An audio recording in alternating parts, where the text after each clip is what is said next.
Welcome to the Coventry and Warwickshire Community Sustainability Summit.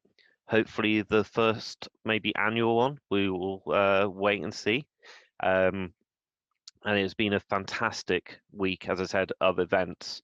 And it's been fantastic over the last few years working in sustainability in Coventry, seeing all the changes that have been happening, but especially all the people that have been getting involved at a community level and taking part and working with the rest of their community to tackle climate change and other uh, factors that impact on the sustainability of our region.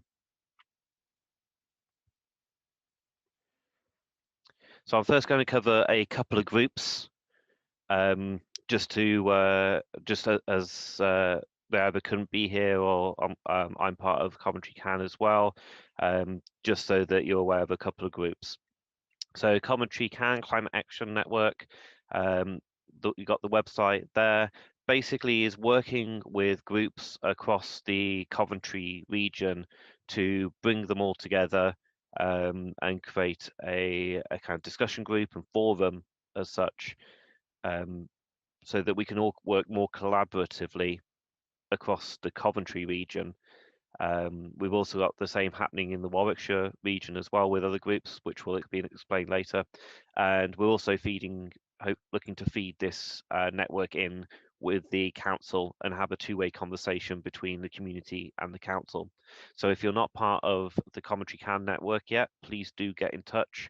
We're also looking to have everybody's information about the various groups on the CovCan website, so it can be a one-stop shop essentially that people can direct others towards, so that they can, if they're interested in sustainability, they can go and find out what's happening in their local area. Tim Rees was unfortunately unable to join today, but he did give me a bit of information yesterday. So the Coventry Food Growing Network is another network that's out there looking obviously at food. The Food Network has evolved from the Feeding Coventry group and is committed to working with other groups in Coventry in developing a sustainable food strategy for the city. They've also recently successfully applied for membership of the Sustainable Food Practices Network, and in the last 2 weeks were awarded an annual membership to Sustainability West Midlands as well. So if you're interested in food, I fully recommend going and checking out the network there. Some of the other groups of note, and as I said, I'm aware that these probably aren't all of them, so please do drop in the chat them in the other ones in the chat, and I'll try and cover those at the end. But we've got Kenilworth Altogether Greener, the Litter Busters, Coventry Cleanup, which is a Facebook group bringing all the various litter pickers across Coventry together. And some of the pictures from this past week have been fantastic, and I think they got a couple of litter picks today and tomorrow as well, which is amazing. But it's really made a lot of difference in the local area. The Wycombe Waste Warriors, the Plastic Free Kenilworth, Eco Action Families Warwickshire, Low Carbon Warwickshire Network, the Coventry and Warwickshire Climate Action Partnership, Zero Carbon Coventry, Green Drinks, which unfortunately isn't meeting at the moment due to COVID. Normally they need to actually be in a pub somewhere. But this is a fantastic monthly meeting for everybody to just get together in socially and have a chat over a drink and maybe something to eat about sustainability. The Coventry and Warwickshire Zero Waste group, there's the Friends of the Earth, linking into Coventry Cleanup a little bit in other areas, there are various plogging groups. So this is the idea of going for a run and litter picking at the same time. There's a Now or Never behavioural change campaign in Leamington run by Clean Up Britain. There's the Journey to Zero Waste group, which is there's two local, well, there's a Facebook group for Birmingham and there's a UK wide one, but I fully recommend going and have a looking at it. There are many different Facebook groups, so yeah, fully recommend having a look at those. There's also Right and Organics and 5 Acres Farm. There's Positive Images, the Rubbish Friends based in Warwickshire. So if you're interested in doing some litter pick in Warwickshire, definitely get in touch with them. And also the Stratford Goes Wild group as well. There's various vegan, vegetarian groups in the region as well. Again, all on Facebook. So all sorts happening already. So I'll just now stop sharing my screen. And I'm going to hand over now to a good number of different groups who have kindly accepted to speak today. And we're going to start with David Ridley from the Coventry for a Green New Deal. So I'll pass over to you, David, for your presentation and talk. Thank you for coming. Hi there, can you hear me? I can, yes. You can't see me, I don't think. Not at the moment. Okay. Yeah, so my name's David Ridley. I'm the chair of Coventry Green New Deal. So Coventry Green New Deal are a campaign group bringing together climate activists, progressive business leaders, community organisations and elected representatives in the city. We're not politically aligned, but we work with national organisations such as Labour for a Green New Deal, but also Green New Deal UK, and regionally with West Midlands Climate Action Network, Friends of the Earth, and also we're part of the Coventry Climate Action Network that Dave mentioned a minute ago. We've got two main aims. Firstly, to empower communities and individuals to take climate action for themselves, and then to channel this people power, you could call it, and linking with existing climate action organisations and bringing them together to drive political action and also hold elected representatives to account and the council's climate strategy as it develops. We were formed about a year and a half ago, just before we really just got started before the pandemic and the lockdown, but we were still really active during lockdown over the last year. We had a couple of public meetings before lockdown, but during lockdown we produced a manifesto, which I'll put in the chat in a minute, which was 10 proposals for a green reset in Coventry. So 10 proposals outlining some of the things that Coventry Council specifically could do or could help achieve in the city to come out of lockdown greener than we were before and get as much further along to zero carbon in Coventry. And then we also had some awareness raising and public engagement activities with Coventry City Council's Transport Head, John Seddon.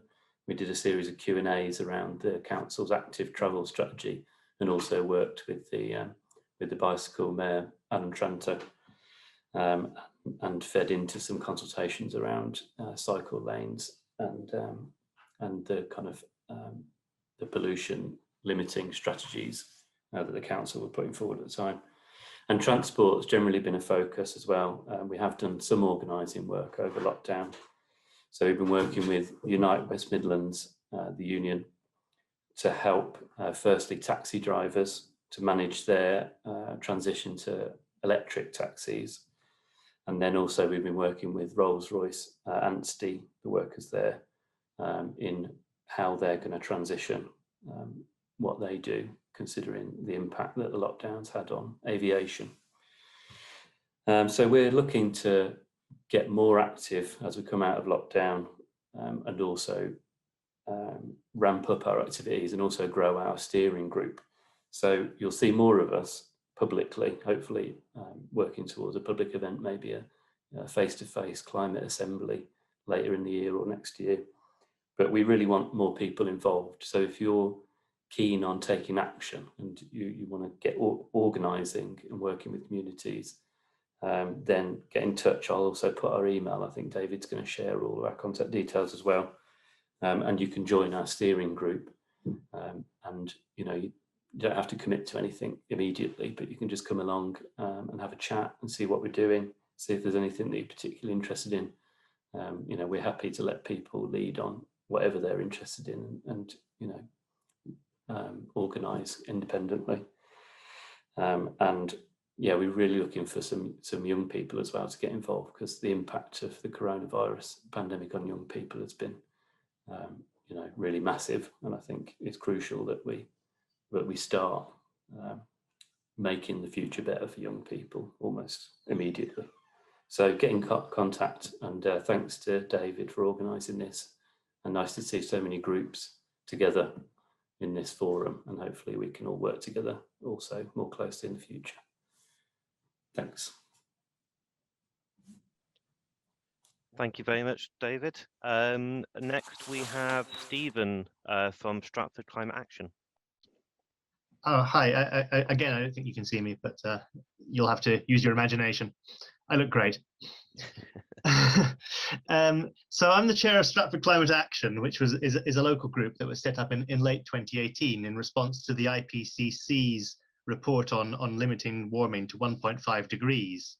And this was a little bit before a lot of the climate activism kicked off. It was before Extinction Rebellion was formed. It was before the climate emergency campaigns, and it was before the youth strikes. So we were a little bit ahead of the curve.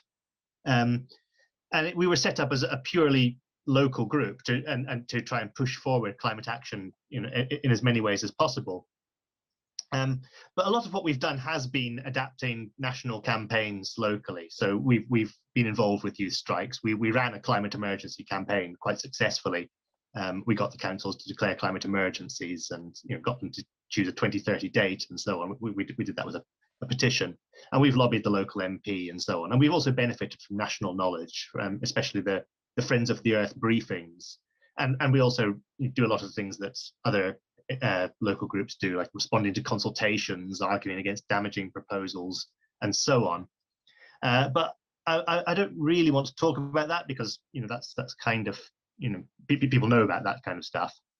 So I want to talk a little bit about the general idea about our group, that our group was formed on.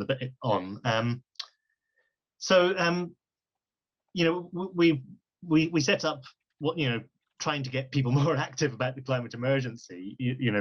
As Greta Thunberg says, our house is on fire. Why aren't we acting accordingly? And I think the reason isn't that people don't care. Polls do show that people do care. I think it's more likely that we don't act because we can't see how to act. Reducing your own climate impact is hardly worthwhile unless others do too. But unfortunately, we all live very isolated, privatized lives. When we make changes in our lives, that doesn't communicate very strongly to other people, maybe to people we're very close to. But in our privatized lives, it's hard for individual actions to add up to anything more than individualized actions. We're also all very overworked and stressed, and we don't have time and energy to do things, and we don't have time to find out what to do. So again, we don't know what to do. And also the local political and economic processes that we might hope to influence are quite opaque, and they've been defanged over generations. Power has been increasingly centralized, and increasingly local government is defunded and indebted too. And that's come out of the pandemic as well. There are still levers of power that can be used locally to affect transitions, but there's no adequate intellectual apparatus for examining or criticizing them. You've got at the national level, you have think tanks that can tell you what a Green New Deal would look like, but locally it's much more difficult to figure out what an effective alternative would be. So again, it's not clear to know what the local alternative would be and how you would get involved, how you would set about affecting things. So I think what happens, my view is that what happens is that if people seem not to care, that's not because they don't care, it's because they think there's nothing they can do. And without knowing what you can do, it's really intolerable to think about the climate emergency. So we tend to kind of push it aside and to repress our fears. But that then has a knock-on effect, as if everyone's kind of just watching EastEnders instead of thinking about the climate emergency, if everyone's watching Britain's Got Talent or whatever, if everyone's engaging in kind of escape strategies, then we're not able to put pressure on politicians or businesses to change. So the public's waiting for the politicians to change, the politicians are waiting for the public to change, and nothing happens. And I think that's the kind of vicious cycle we're stuck in at the moment. And because we all feel so disempowered, actually realistic alternatives begin to look like utopian pipe dreams. We could do a Green New Deal, but it just sounds a bit like a pipe dream because we don't see anything happening. So the idea really is, as an alternative, we need to kind of deprivatize climate concern to make it a collective phenomenon at the local level. So that's kind of about getting things in the local paper and so on, which we've done quite successfully.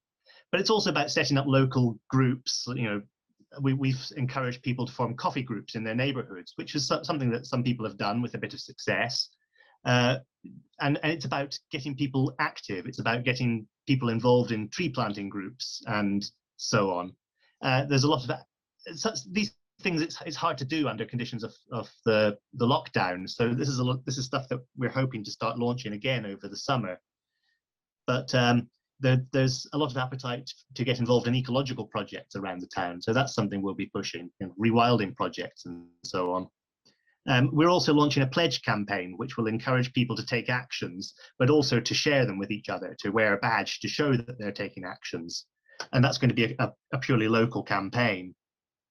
And within these kind of local actions, we hope to build relationships so that people can actually start to have conversations about these issues and can start to build a sense of what the alternatives might be at the national level. So, you know, we've run a book club where we've been reading some of the books about the Green New Deal or about donut economics and some of these things. So if you can get people involved in your group, maybe you can start to give a sense of what the alternative might look like at the national level. So I think the national and the local are really connected. It's really important to build those local relationships. So that's something we've got a strong focus on. And the other thing that I'd like to mention is that really trying to build a sense of a local alternative that is very specific to the place that you're living in. So one thing we did do over lockdown, it's been hard to do a lot of things over lockdown, but one thing we did do was we kind of built a transport vision plan for the town Stratford. So we got together a lot of local transport campaigners, rail campaigners, cycling campaigners, and so on. And we kind of put together a map of what Stratford might look like with kind of rail hubs, which people can come in and transition to cycle hire and so on. And what the cycle tracks might look like, or at least where they might run. And we built a map on the basis of this. And we managed to get this onto the front page of the local newspaper recently, and we managed to get responses from the local councils to this.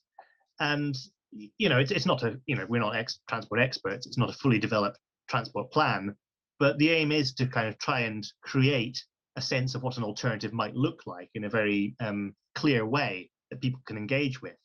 So when the lockdown's over, we'll be looking to kind of take that out into the streets and start to talk to people about it, engage people with it.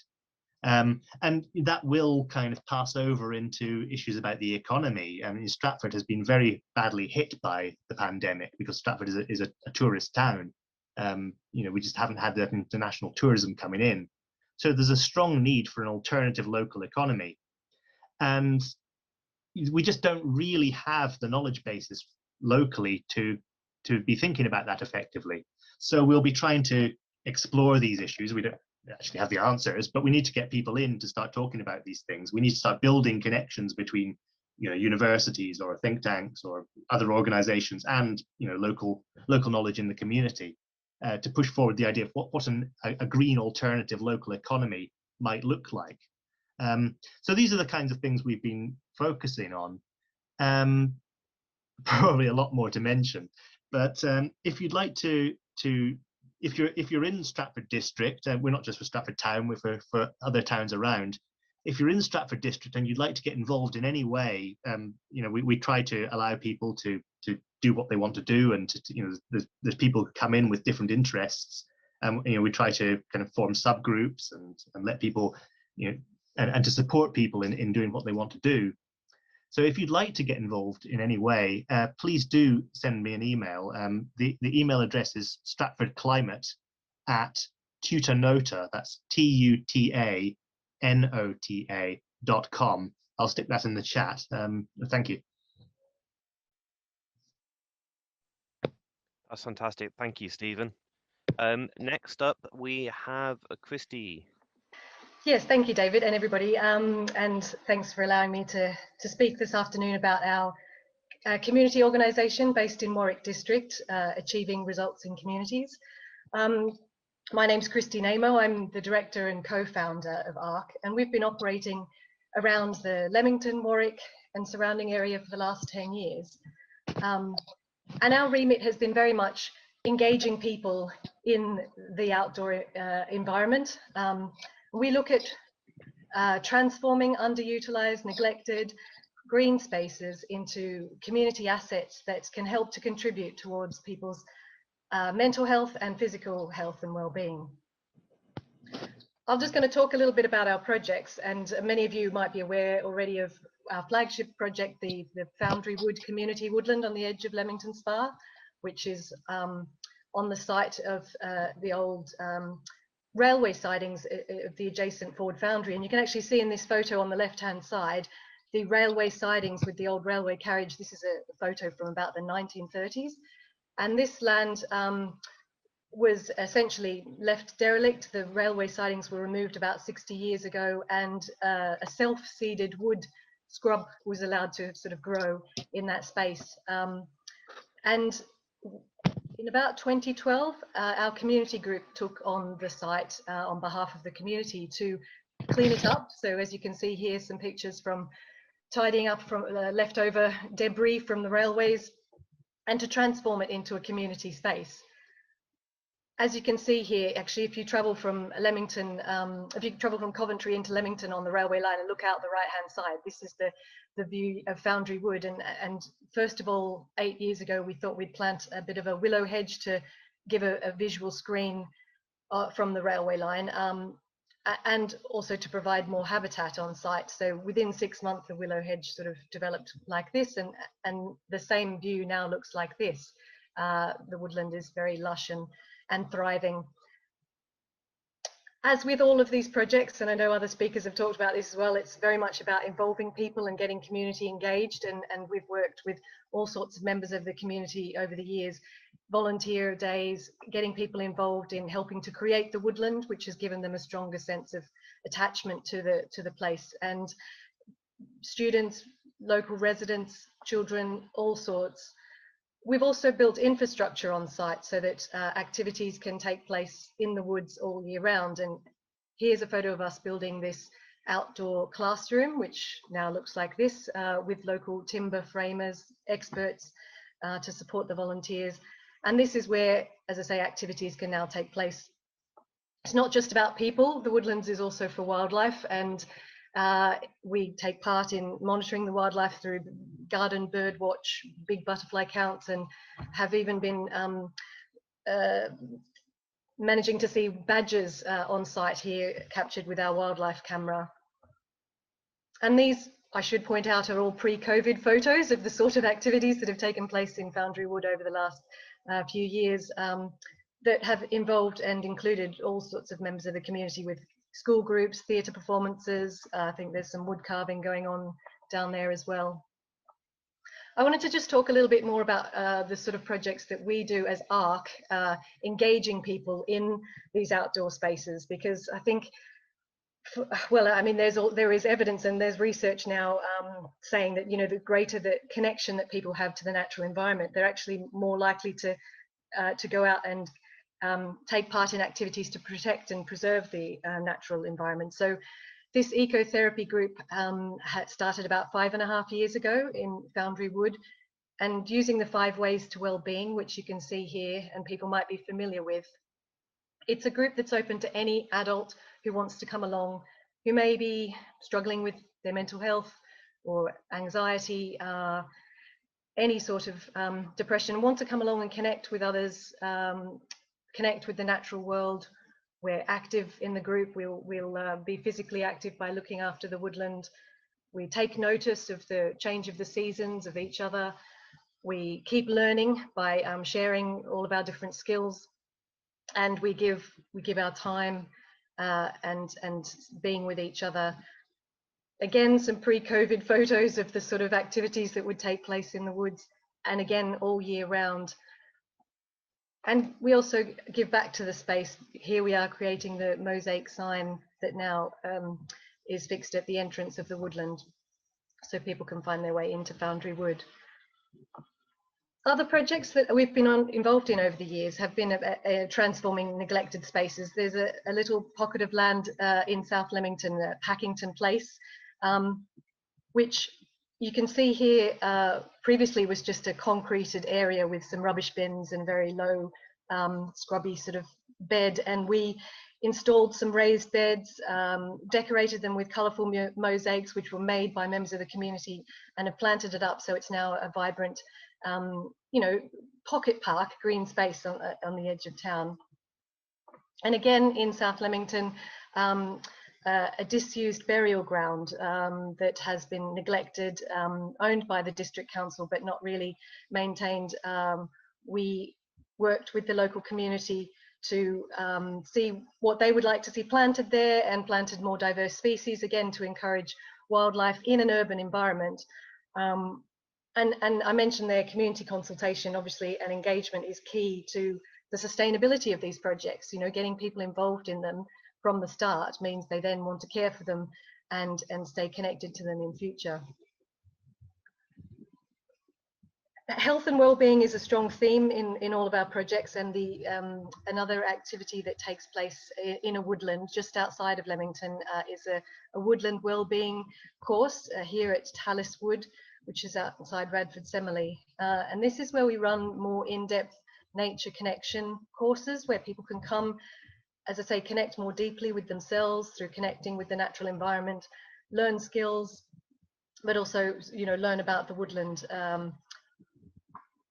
And we run a similar thing in Warwick now, over at the Packmoors Community Garden, which is just behind Priory Park, if anyone's familiar with Warwick. A little community garden there, where again, using the 5 ways to well-being, anyone can come along and connect with each other. And we're also giving back to the space, giving back to the community by making improvements, both to the physical infrastructure, but also to the natural environment. Yeah, I mentioned at the beginning that we're sort of celebrating 10 years now that we've actually been operating across Warwick District, and this is a bit of a whistle-stop tour of the kind of projects that we deliver as ARC.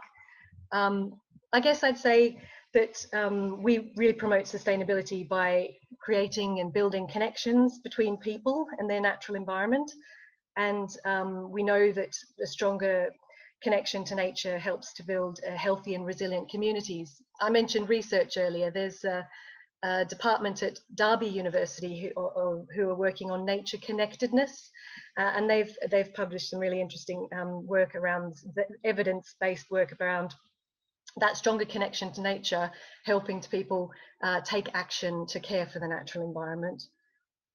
This is our ecotherapy group. Yeah, and that's us, ARC. Please do get in touch with us if you would like to get involved. As I say, either coming along to our as a participant to some of our sessions and activities, or if you want to volunteer, you can find us on social media and all the usual places. That's great. Thank you very much. Thank you so much, Christy. Lots of work going on there as well. And it's really good that we've got many people now looking more into the mental health and well-being of people. We had Clover from Force of Nature at the Warwick Sustainability Summit the other evening talking on eco-anxiety and depression linked to that. So there's a lot of work that would need to be done there, and potentially a lot of education that needs to be done there for people so they can recognise it as well. Next, we're going to welcome Esther and Anita from Team Springboard. Thank you very much for the invitation. And so we are Team Springboard, and basically Team Springboard CIC was funded by Kirsty, and Kirsty can't be with us today, so we're going to talk about it, or I'm going to talk about it, and Anita has a video to share. If you go on our website, teamspringboard.co.uk, there will be a lot of information there. We have a very good Facebook page with a lot of information, but basically we work in the community with younger people who are neat, not through gardening and through horticulture. We're trying to get them to have some basic skills. That's one of the main things that we're doing, but we're doing more than that. So Kirsty believed in through horticulture and through nature education to engage and to help them, yes, part for mental health reasons and partly to teach them about and to actually everybody recognize how important it all is. And we have a community garden. It used to be in another place, but we moved to the allotments now. And we jokingly call it Zen between each other because it's a lovely place to go to. You like stepping into the middle of the countryside. That's what it feels like. There's over 100 allotments there on one of the busiest roads. Always the old road, if anybody knows it, in Coventry. And yeah, you go in there and like you're in nature. You're beside nature reservation center, and there's a park there as well. And there we're trying to go food. We're all set up now Coventry Harvest Hub. So anything we grow, we've already been donating to food hubs and to different food banks. And for example, the Coventry, the Force Hill Centre and churches and other places. Now we're trying to find other people who grow and maybe have an excess of food or at a certain time of year. And if they do, or when they do, they could contact us and we will try to find volunteers who could pick things from a lot of other places and connect to people who then can use this produce if people themselves can't use it. So that's another thing we're doing. We also have helped Forest Hill to set up a community garden there, and hoping that we can help others. There are other things in the pipeline, possibly. We also have been teaching young children. We were doing allotment toddlers, allotment kids, so children with their parents, grandparents came along, and that was all before the COVID hit, but we're hoping that we can do it again. So we're about growing everything from worms to potatoes to beans. We've done them whole row at home and everybody. We're not just in Coventry, but we have a community garden. My lovely colleague Anita and Ruth is also working on making that into a communal area. And Anita should be able to show you a video from not the Stratford one, but from the Coventry one. So we have been doing a fantastic permaculture online. So my background is we are both interested in organic horticulture.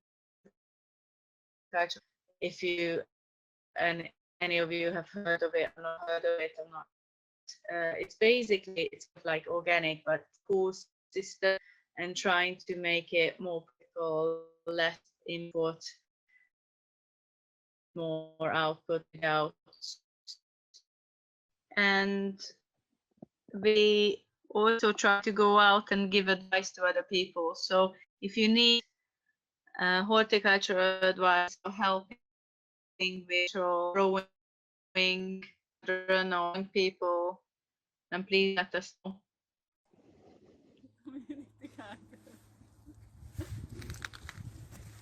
Come in. So at the moment, this is our toddler area. sorry for the mess. We do collect things and we do use them. That's actually manure, which we again collect from other places. Some autumn raspberries, if anybody would like to try. They're nice and yellow and tasty. Some composting areas, not quite enough, and we could do with another one. There's some raised beds here, which we've been growing lots of stuff in. Runner beans and climbing French beans. More raspberries. This area was supposed to be raspberries this year, but we had cucurbits instead. And all sorts of various growing areas. Some strawberries.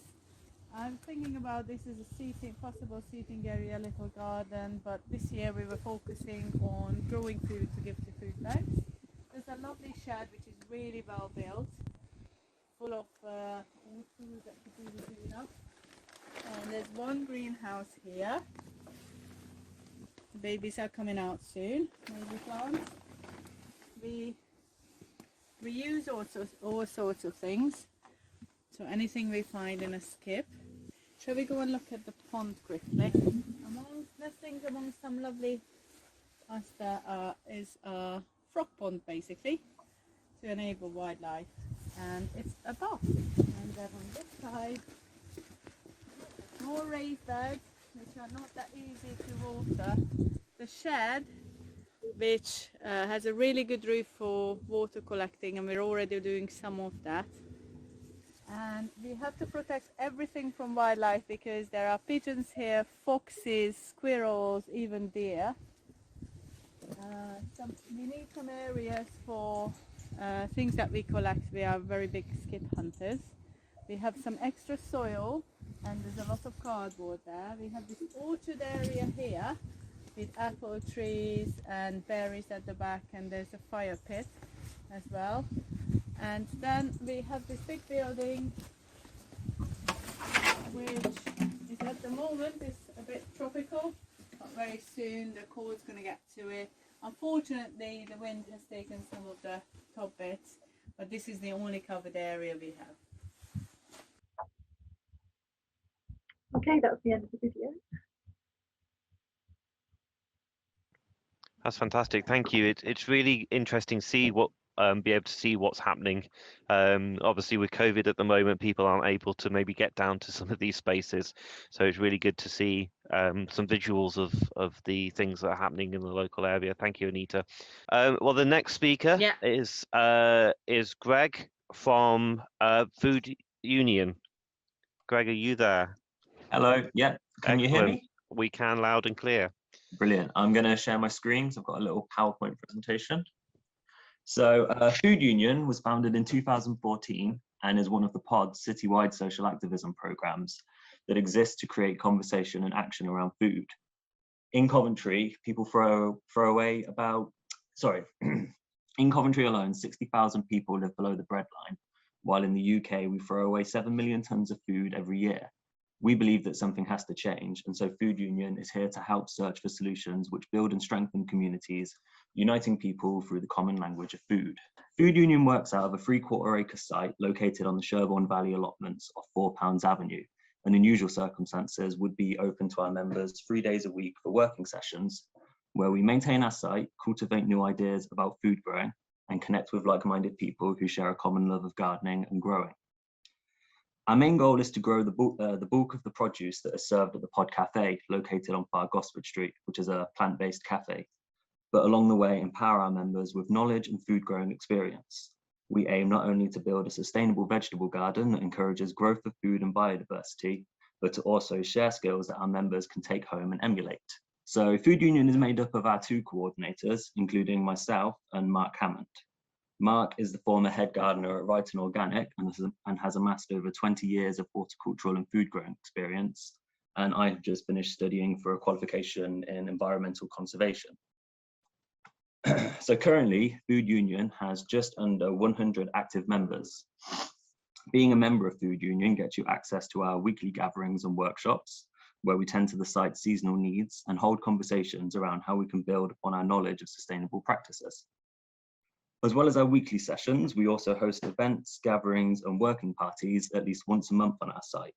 These events are open to everyone and are an opportunity for anyone who is interested in the work we do to visit the site, get involved, and hopefully join Food Union and continue growing with us. Food is provided by the Pod Cafe, and based on the theme of the gatherings, you can usually expect a musical performance or some kind of artistic piece. As we gather around the bonfire to relax after an afternoon's work, we've hosted some fantastic musical performances and experts, including Dr. Mark Spencer, Sam Lee, and Nina Harries, to name a few. COVID-19 has unfortunately meant our weekly gatherings have had to stop, but we've continued to deliver tasks and activities online and continued our conversation through the use of social media. We've been doing short workshops, demonstrations, things that you can do at home to continue growing if you can't get to shops, and all of this can be found on our platforms such as Facebook and Instagram. I'll post links to that into the feed afterwards.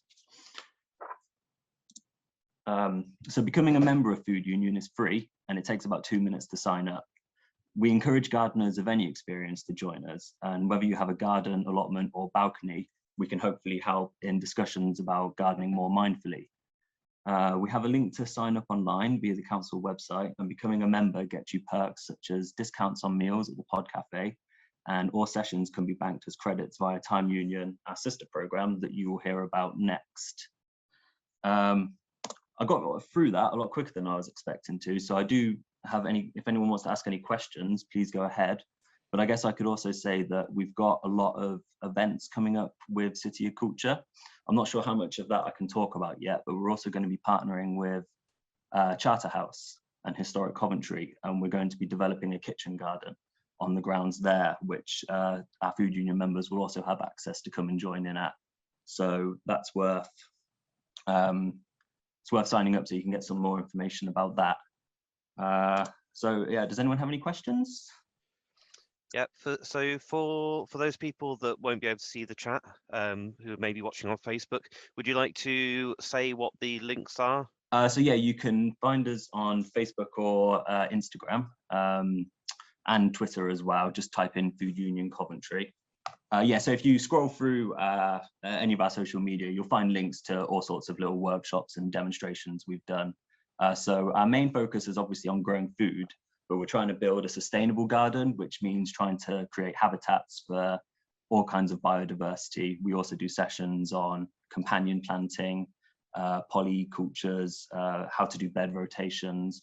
We kind of try and cover all of the different bases of food growing, but also kind of consciously and mindfully building a garden that's sustainable for ourselves and local biodiversity as well.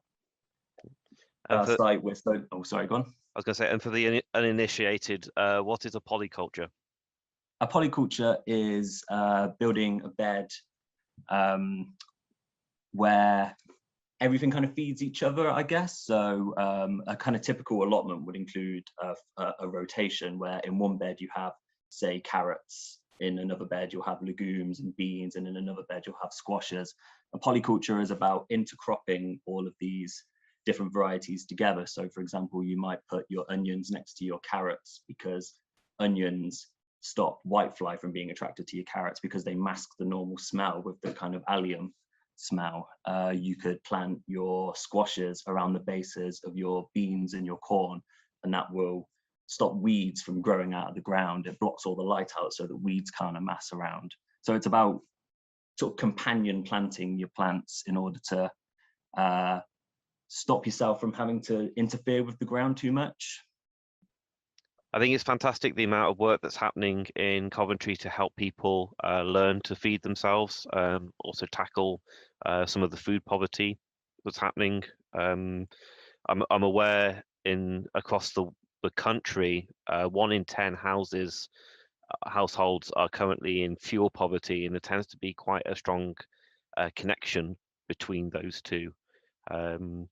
So I think it wouldn't be too far off unfortunately being the same for people in food poverty. Do we know if that's correct, Greg? Or yeah, I think in recent times as well, I think a mixture of the pandemic and COVID has kind of the pandemic and Brexit has kind of revealed to us that we can't rely solely on our food industry as well, and that we actually need education on how to grow our own food.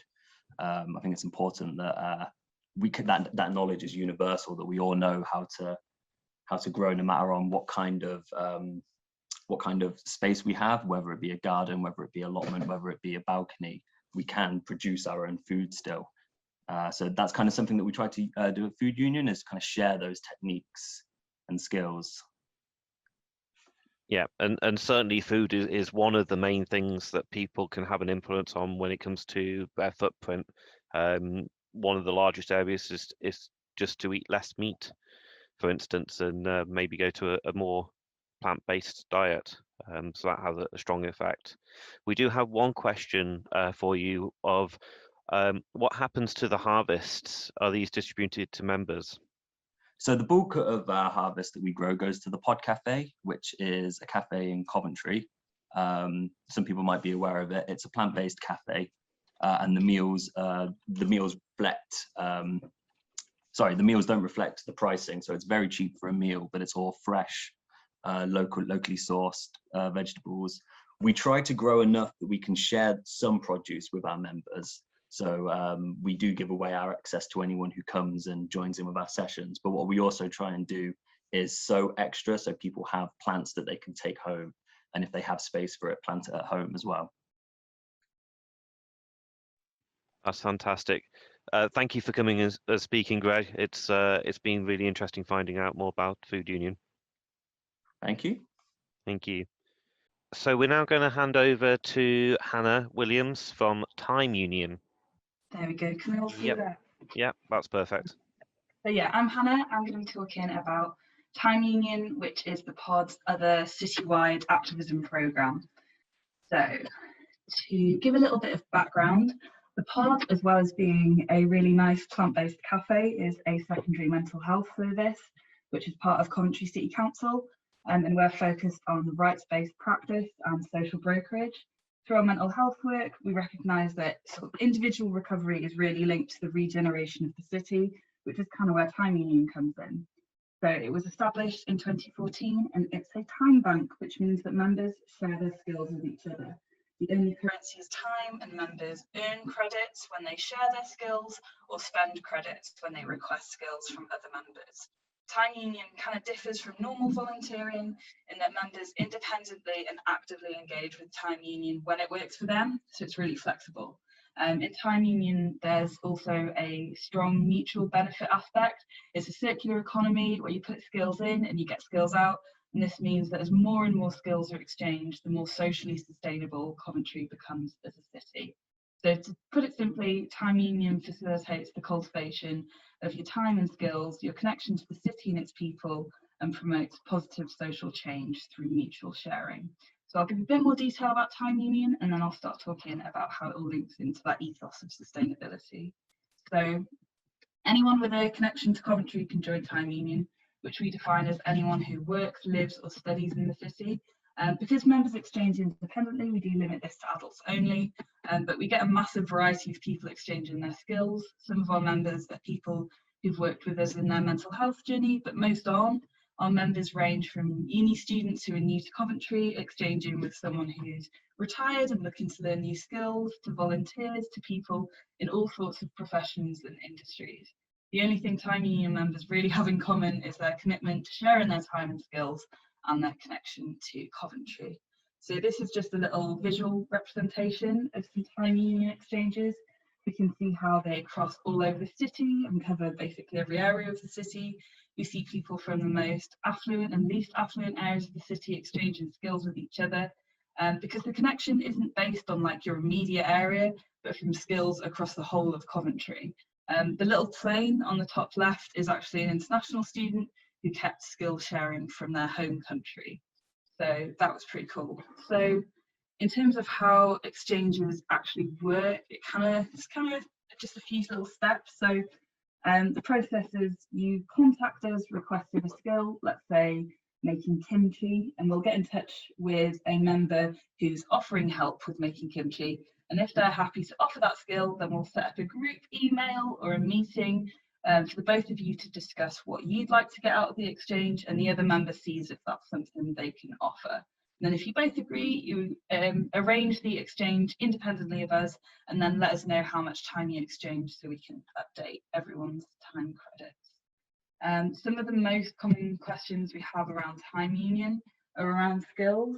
Sometimes people feel like they haven't got anything to offer that other members would be interested in. So what I've done here is kind of lumped all the different skills into categories to represent them in this big pie chart. As you can see, there's a whole range of skills here. Everything from event management to literary skills to arts and crafts to cooking, dance, music. There's literally loads. We're always looking for new skills to add to this as well. So DIY and gardening are our most requested ones. So feel free to get involved if you are particularly interested in sharing those. There are a couple of things we don't facilitate. For example, we don't allow childcare, personal care, or anything that involves exchanging money. Basically, we're not here to replace professional services, and you don't have to be a professional to offer a skill, just willing to give it a go, essentially. So to sort of focus in some more on some skills people offer through time union. So yeah, people offer all sorts. They offer languages, they offer, you know, arts and crafts, they offer sports, stuff like that. But we do find often that many of the skills members offer fit into like a general ethos of moving away from this sort of rapid consumer culture. So for example, people sharing possessions so that they don't have to buy something new themselves. People are so interested in sharing advice on living sustainably, whether that's around food and growing your own vegetables, or just conversations about living ethically, foraging. Buying and selling secondhand has been quite popular as well. Also repairing, not having to buy new stuff, just, you know, repairing stuff you've already got. We see that across all the categories, that people want to help people keep their stuff and not have to buy new things. Also just like getting the most out of the stuff you already own, so you don't have to throw it away if you're not really a fan of it, like, you know, really making the most of it. And then creating stuff as well. So we have some members who are really interested in creating like environmental art projects, or, you know, making furniture out of reused materials. So that's, yeah, so, you know, you can kind of see that there's these links between sharing your skills and also moving away from sort of consuming loads you don't need to. So let me go to the next bit. So just to talk a little bit more about the ethos, I guess a big part of time union is making positive social change across the city. Sharing our skills with each other creates connection and relationships and a sense of sort of strength in our community, really. We learn to recognise our own skills and assets, and we acknowledge the skills and strengths of others. And through exchanging these, we can create sustainable communities through a circular economy. Sharing in this way is really important as well for our well-being and our sense of self. And time union sort of in and of itself is sustainable. It's free to join, free to get involved in, and it sustains itself because the only currency is time. I mentioned at the start of this that there's sort of a relationship between recovery and regeneration, and through time union and all the other organisations on this panel, we can regenerate our area in a way that is more environmentally conscious and better reflects the needs and values of the city going forward. So the next bit is just like a really good example of how sustainability is a big part of the time union ethos. So during the pandemic, the Pod Cafe has been producing plant-based meals for associates of the pod who've been heavily impacted by COVID-19. The produce was grown at our allotment by Greg and Mark at Food Union, and the deliveries were completed by 2 time union members who used their cycling skills to deliver it all the way around the city. Deliveries were also made to the Falls Hill social supermarket run by Feeding Coventry, and through this we can see a snapshot of how there are strong ties between food sustainability, social sustainability, and sort of sharing skills and time in Coventry. So yeah, if you want to get involved, you can email us at timeunion.thepod@coventry.gov.uk. We tend to have virtual gather, well, they're virtual at the moment anyway, but we tend to have gatherings every 6 weeks, and in those we talk about a particular theme and anything that's going on at the moment. They're quite fun. And then if you just want any questions, you can just email us if you want a chat or just want to talk about what you might offer and receive through Time Union. And then if you type in just Time Union Coventry into your browser, you'll get the Coventry City Council page that we have. That's got the application form on it. You'll find as well our Twitter and our Facebook if you fancy catching up with them. And yeah, have we got any questions or anything? We don't at the moment. If anybody would like to put any questions in the chat, but I am going to echo Wes's comments of loving the idea. Oh, cool, thank you. And you might have somebody applying right now as well, which is fantastic. That sounds amazing. But yes, any questions at all for Hannah? Yeah, I liked the comment from Natalie that time is precious. And I think that's part of Time Union, is time is precious and we've got to sort of cultivate it and really value it. And not just our own time, but the time of other people. And yeah, just sharing and exchanging really promotes that. Yeah, and there are some fantastic skills that people have, even hidden skills and talents that sometimes you might know them really well, but they surprise you with something. Do you know what's so common is we have members who offer these amazing skills, and then we're talking to them and they say, oh, actually, I've got this thing and this thing that I never thought anyone would be interested in. But it's only when someone else mentions that they would like to learn that they realise. Yeah. Yeah. No, that was fantastic, Hannah. Thank you so much for speaking on that. Thanks, Dave, and thanks to all the other panelists. It's been so interesting. Okay, so next we've got Hazel from Clean Air Warwick. I don't have any jazzy slides, I'm afraid, to show or anything. So yeah, just to introduce Clean Air Warwick, we set up around a year ago now. So I think it was during the first lockdown. I mean, those of you who don't come into Warwick, obviously we're just really close to Coventry, but you know, it's not necessarily the place that everyone goes. It's a small town, but it's got a big traffic problem. We've got lots of sort of technology parks, business parks. We've got an independent school that means lots of cars come into our town and depart from our town all around rush hour. So there's often issues with traffic and therefore air pollution. So we've got pretty bad levels of air pollution in the town, especially around rush hour. So I think with the first lockdown, there was just a group of residents that thought, this is nice, there's no cars on the road. What a nice place Warwick is to live when it's not gridlocked. So we sort of set up, there's about 4 or 5 of us got together, just local residents. We started working then with our local councillors, so district councillors, also got county councillors on board, because we thought to bring about the changes that we want, we really need to get the council involved. We've sort of set ourselves up into 3 subgroups so that we can kind of try and deal with some of the bigger problems. So the first subgroup we've got is journeys to work and school. So that is trying to deal with the rush hour traffic. So we're working together with 2 secondary schools in the local area, the independent school, and then also Myton School as well, which has been really good. And also places like National Grid, which brings, you know, a lot of traffic to our town as well. So in that group, we're sort of trying to help promote active travel, so walking and cycling instead of travel by car. And we've had some quite good results, especially with Myton School. That's been a really good one. They did a massive survey of all their pupils to find out how they travelled to school, how they would travel to school in the future once COVID is over. And also the school is really on board at trying to promote more cycling. So it's got some brilliant cycle sheds going in, hopefully with more funding as well. The independent school, Warwick School, bit of a different case. It's obviously more car led because of where people are coming from. But again, they are getting on board, and we're hoping to try and launch a lift share app again once COVID's over. That will reduce the number of cars coming in, and hopefully also a cycle path going in as well at some point. One of our other subgroups is trying to deal with public transport.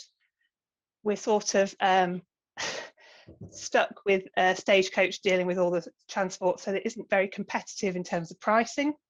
we've taken a specific area of Warwick and looked at how people travel from there, did a survey and found, unsurprisingly, that the main issue was cost, especially for families, if they want to go into Leamington, in particular by bus.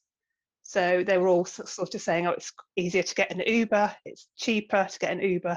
So we're trying to again work with the council with the Green Shoots Fund, hopefully to run a pilot that will sort of reduce the cost of transport for families in particular and children, to try and get them on board with the idea that public transport is the way to go rather than by car. And the hope is that if it works, we will try and find some funding through potentially increased car parking charges or something of that nature that will fund the public transport discount for people. And then we've got another subgroup for cycling. So we've been around and mapped all of Warwick in terms of what cycleways there are.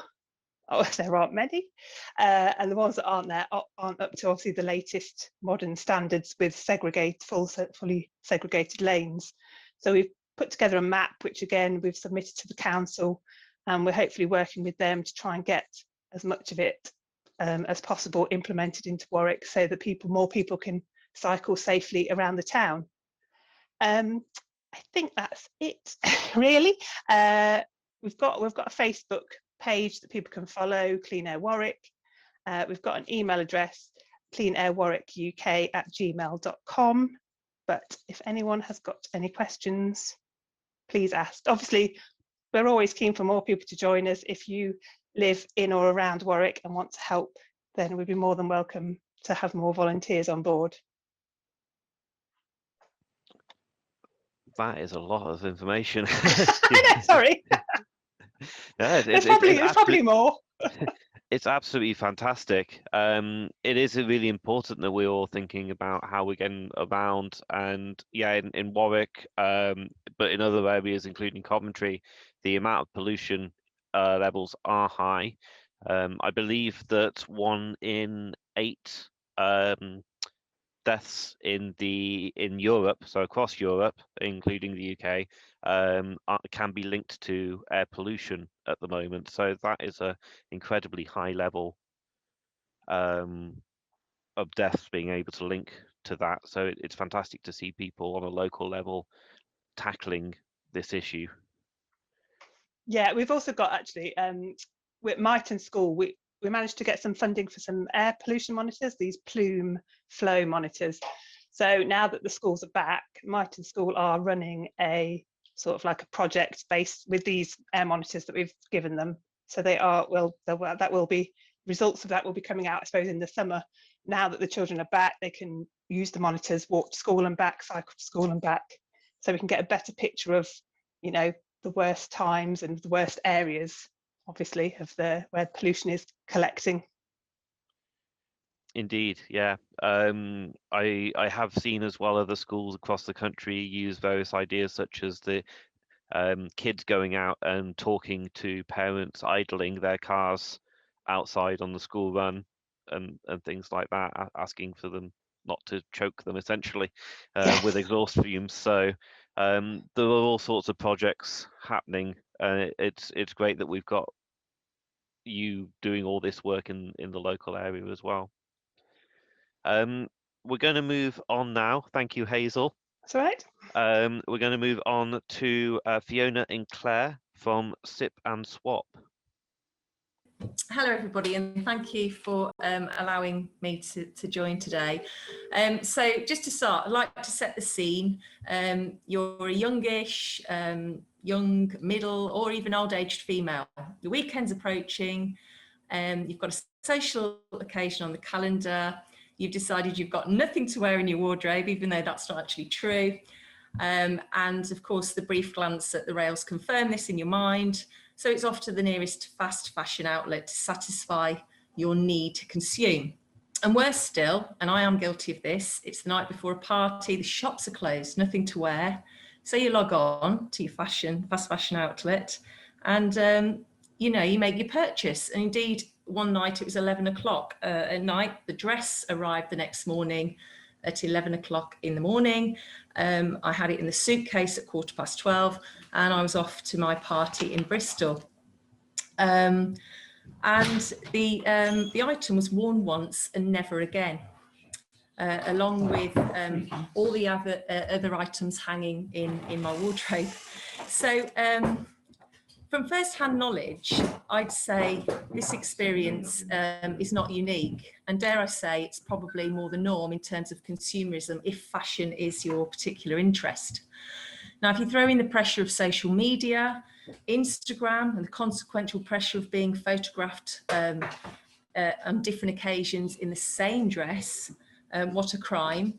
Is it any wonder that there is huge swathes of clothing hanging in women's wardrobes, having had only one outing? And so myself, my sister Claire, and my cousin Lisa got together and thought it would be a great idea to plan an event to facilitate the swapping of clothes. And Swap Star's story was born. And there is some irony at play here, because growing up as one of 4 sisters, there was many a fight over borrowing each other's clothes, never mind the idea of swapping clothing. So here we are, you know, enjoying the idea of it in adulthood. And I want to say here, we are just regular people with a passion for fashion and for style. I am a school leader, my sister Claire is a pharmacist, and Lisa is a full-time mom. And as I said, we wanted to, you know, we just have a passion, but we wanted to use our skills and resources and contacts to do something good. We wanted to change hearts and minds around the idea of wearing pre-loved clothing. And you can see there on the screen all the good reasons that we have to exercise our energy and zest for this. So Swap Star's story is about swapping clothing. It's about the celebration of style over fast fashion. And it's about those stories behind the clothing purchases, the idea of really savouring the purchase and valuing the item. And you know, I have to say, we were just starting out before lockdown. So we are really in our infancy compared to all the other wonderful things that are going on that we've heard about today. So just a reminder really there about the hierarchy of needs. Really, this is all about using what we have already and promoting that circular economy. So just a little bit now about the event. It happened at the Albany Theatre. It was for ladies who enjoy fashion and socialising with like-minded ladies, and it was a very enjoyable event. So the way it worked was people brought along between 3 and 10 items of clothing and exchanged these for that number of tokens. They then enjoyed a glass of Prosecco, orange juice, and the chatter started. They relaxed in the space and listened to some great tunes. We were really keen to bring on board our young people, and there's a photograph there of some of our children along with their friends all wearing denim, and we know how fabulously hard wearing denim is, and it's an opportunity to appreciate you know, how wonderful it can look, and all of those girls there really supported the event very well. Here's just some photographs of us setting up. This was the exciting part, really. People brought their clothing and we hung it up in some rails behind a big curtain, which was perfect because that was at the Albany Theatre, ready-made for us. No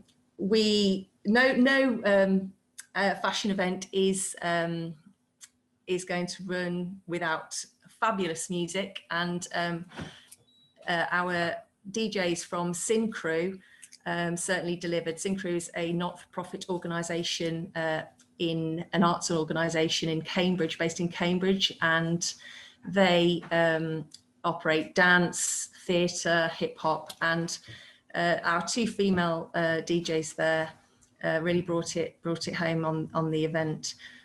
We had an undergraduate speaker from the University of Warwick, Ismini, and she really reminded everybody about why we were there, why this event was so important, and it really set the right tone. And then we had the big reveal. The curtains went back and everybody rushed in and grabbed their clothing. And it really was a really enjoyable event and occasion. And some happy customers, happy to take photographs which say, I swap my clothing. And of course, with things like this, people are going to tell you they've had a nice time and they're going to walk out the door and be full of it on the occasion. But the testament for me was a couple of months later, or the testament to the success was a couple of months later, when I'm at a New Year's Eve party and two different women who were not even together approached me and said, hey, listen, I'm wearing a dress from Sip and Swap. And, you know, they were genuinely pleased about that. And in fact, the other day, a colleague at work was wearing a pair of trousers. So I feel it really did work and was very, very enjoyable. And I just want to finish by saying that, you know, this was the first event and we had another one set up before lockdown happened, which obviously we've had to cancel. But we are keen to try more of these events. We are very open to any ideas for new spaces, new opportunities for collaboration. Obviously, being a school leader, I would like to invite opportunities into school if there's anything out there. And that's it. Thank you very much for listening. Follow us on Instagram. We're a bit dormant at the moment, but we will be back up and running when our next event can be booked. Thank you very much. That was fantastic, Fiona. It's amazing to see this sort of thing happen. It's something that I have been working with Warwick Students' Union as well on for the last couple of years to do one of these. Not quite as well done as yours. As the SU wants a term to try and remind people to swap it and things like that. Also, Ismini I know well, so that must have been a fantastic speech. Well, it was great. It was great to have the what's the word, the gravitas really from somebody who is, you know, young and studying on the Global Sustainability Development course. So if I've got that right. Yeah, that's the one. Yep. One question I've got is, did you have anything left over and what did you do with it? That's a very good question, David. We anticipated having items left over, and we did have items left over, though not as many as we were fearful of. Actually, it was wonderful to think so many people went home with a new wardrobe. But those items that were left behind, we did gather up, and we donated them to the local charity shops. Now there may have been better ways of dealing with that, but it was what we could deal with at the time. So, you know, maybe there's other ideas out there for what we could do with those items afterwards, which I'd welcome if there are any. Yeah, we tend to donate them to Bush Heart Foundation because we've got a local bank on campus to the SU. I see. Or save them for the next event. It really depends on how many there are and whether we got room at the time. We had a question from Hazel asking, do you hold these events outside of Coventry? Also, you had her the word Prosecco. Sorry, what was that? Do we hold the events outside Coventry and? Do you hold the events outside of Coventry and you had her at the word Prosecco? Oh, brilliant. Yes, I know the Prosecco and the music is definitely a draw. We are keen to hold them anywhere, really. I mean, it was the first one and it went so well. And I guess, you know, my skill set from work helped with that. You know, I feel like organising events is second nature in one way. And because it was such a success, we've had so many people asking when the next one is. So all the people that came, I'm pretty certain would bring an extra few people each. So there is definitely potential there. So you know, if anybody wants to think about suggestions for venues or places, then, you know, please get in touch. Probably easier on Instagram or Facebook. Yeah, no, curving is fantastic to see a lot of people starting to look to curve their fast fashion addiction, and the resources that are connected in with that. Fast fashion is the fourth largest emitting industry of carbon emissions, so something we definitely need to be looking into. So thank you for coming along today and raising that. We're going to continue on, and you mentioned getting into schools a little bit, and I know that the next speaker is also interested in doing something similar, so maybe that's a connection we can make here today, and it's Debbie from EcoStitch. Hi, thanks for having me. I'm going to attempt to share my screen, but I've never done it before, so bear with me.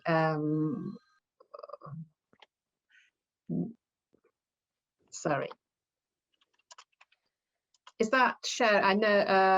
Yeah, that is sharing. Brilliant. I think that's okay. Okay, thanks. So I'm Debbie, and I work at the EcoStitch. To give you a little bit of background, I worked in the fashion industry for 30 years, telling my age there. And after working so long in there, became gradually more and more disillusioned with the profits that the high street retailers gain from the increasingly fast fashion. Just to give you actually a few hard facts before I go on to what I've been doing is, second to oil, the clothing and textile industry is the largest polluter in the world. Nearly 20% of global wastewater is produced by the fashion industry. And although you see, we don't see that so much in our country, do we? Because all that happens really over in India and the Far East. Approximately 15% of fabric intended for clothing ends up on the cutting room floor. Garment production increased from 1994 to 2014 by 400% to 80 billion garments per year. Now we're only going to 2014 there, so goodness knows what it is now. And the most widely used textile is polyester, which is a non-biodegradable substance, I'm sure you're all aware. And from growth to finished product, it takes 1,800 gallons of water to make one pair of jeans. So yes, so there's just some hard facts. And there's similar to what the lady before me was talking about, what we can do as individuals to change it.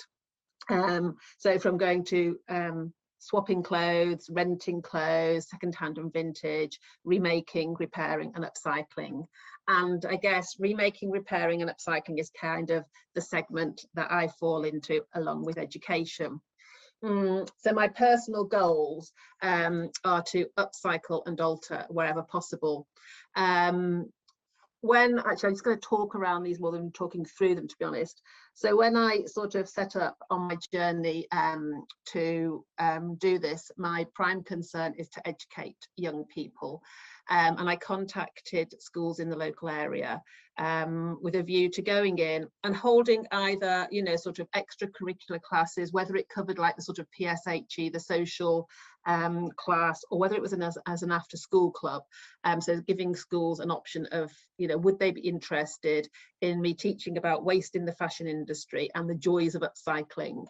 So I did have response from a couple of schools, and just prior to the first lockdown, I did some sessions in my first school in Leamington, and it was, for me, it was incredibly rewarding. And we did one session which was an interactive but an educational session in terms of the hard facts and in terms of the behaviours and the profits that high street retailers make.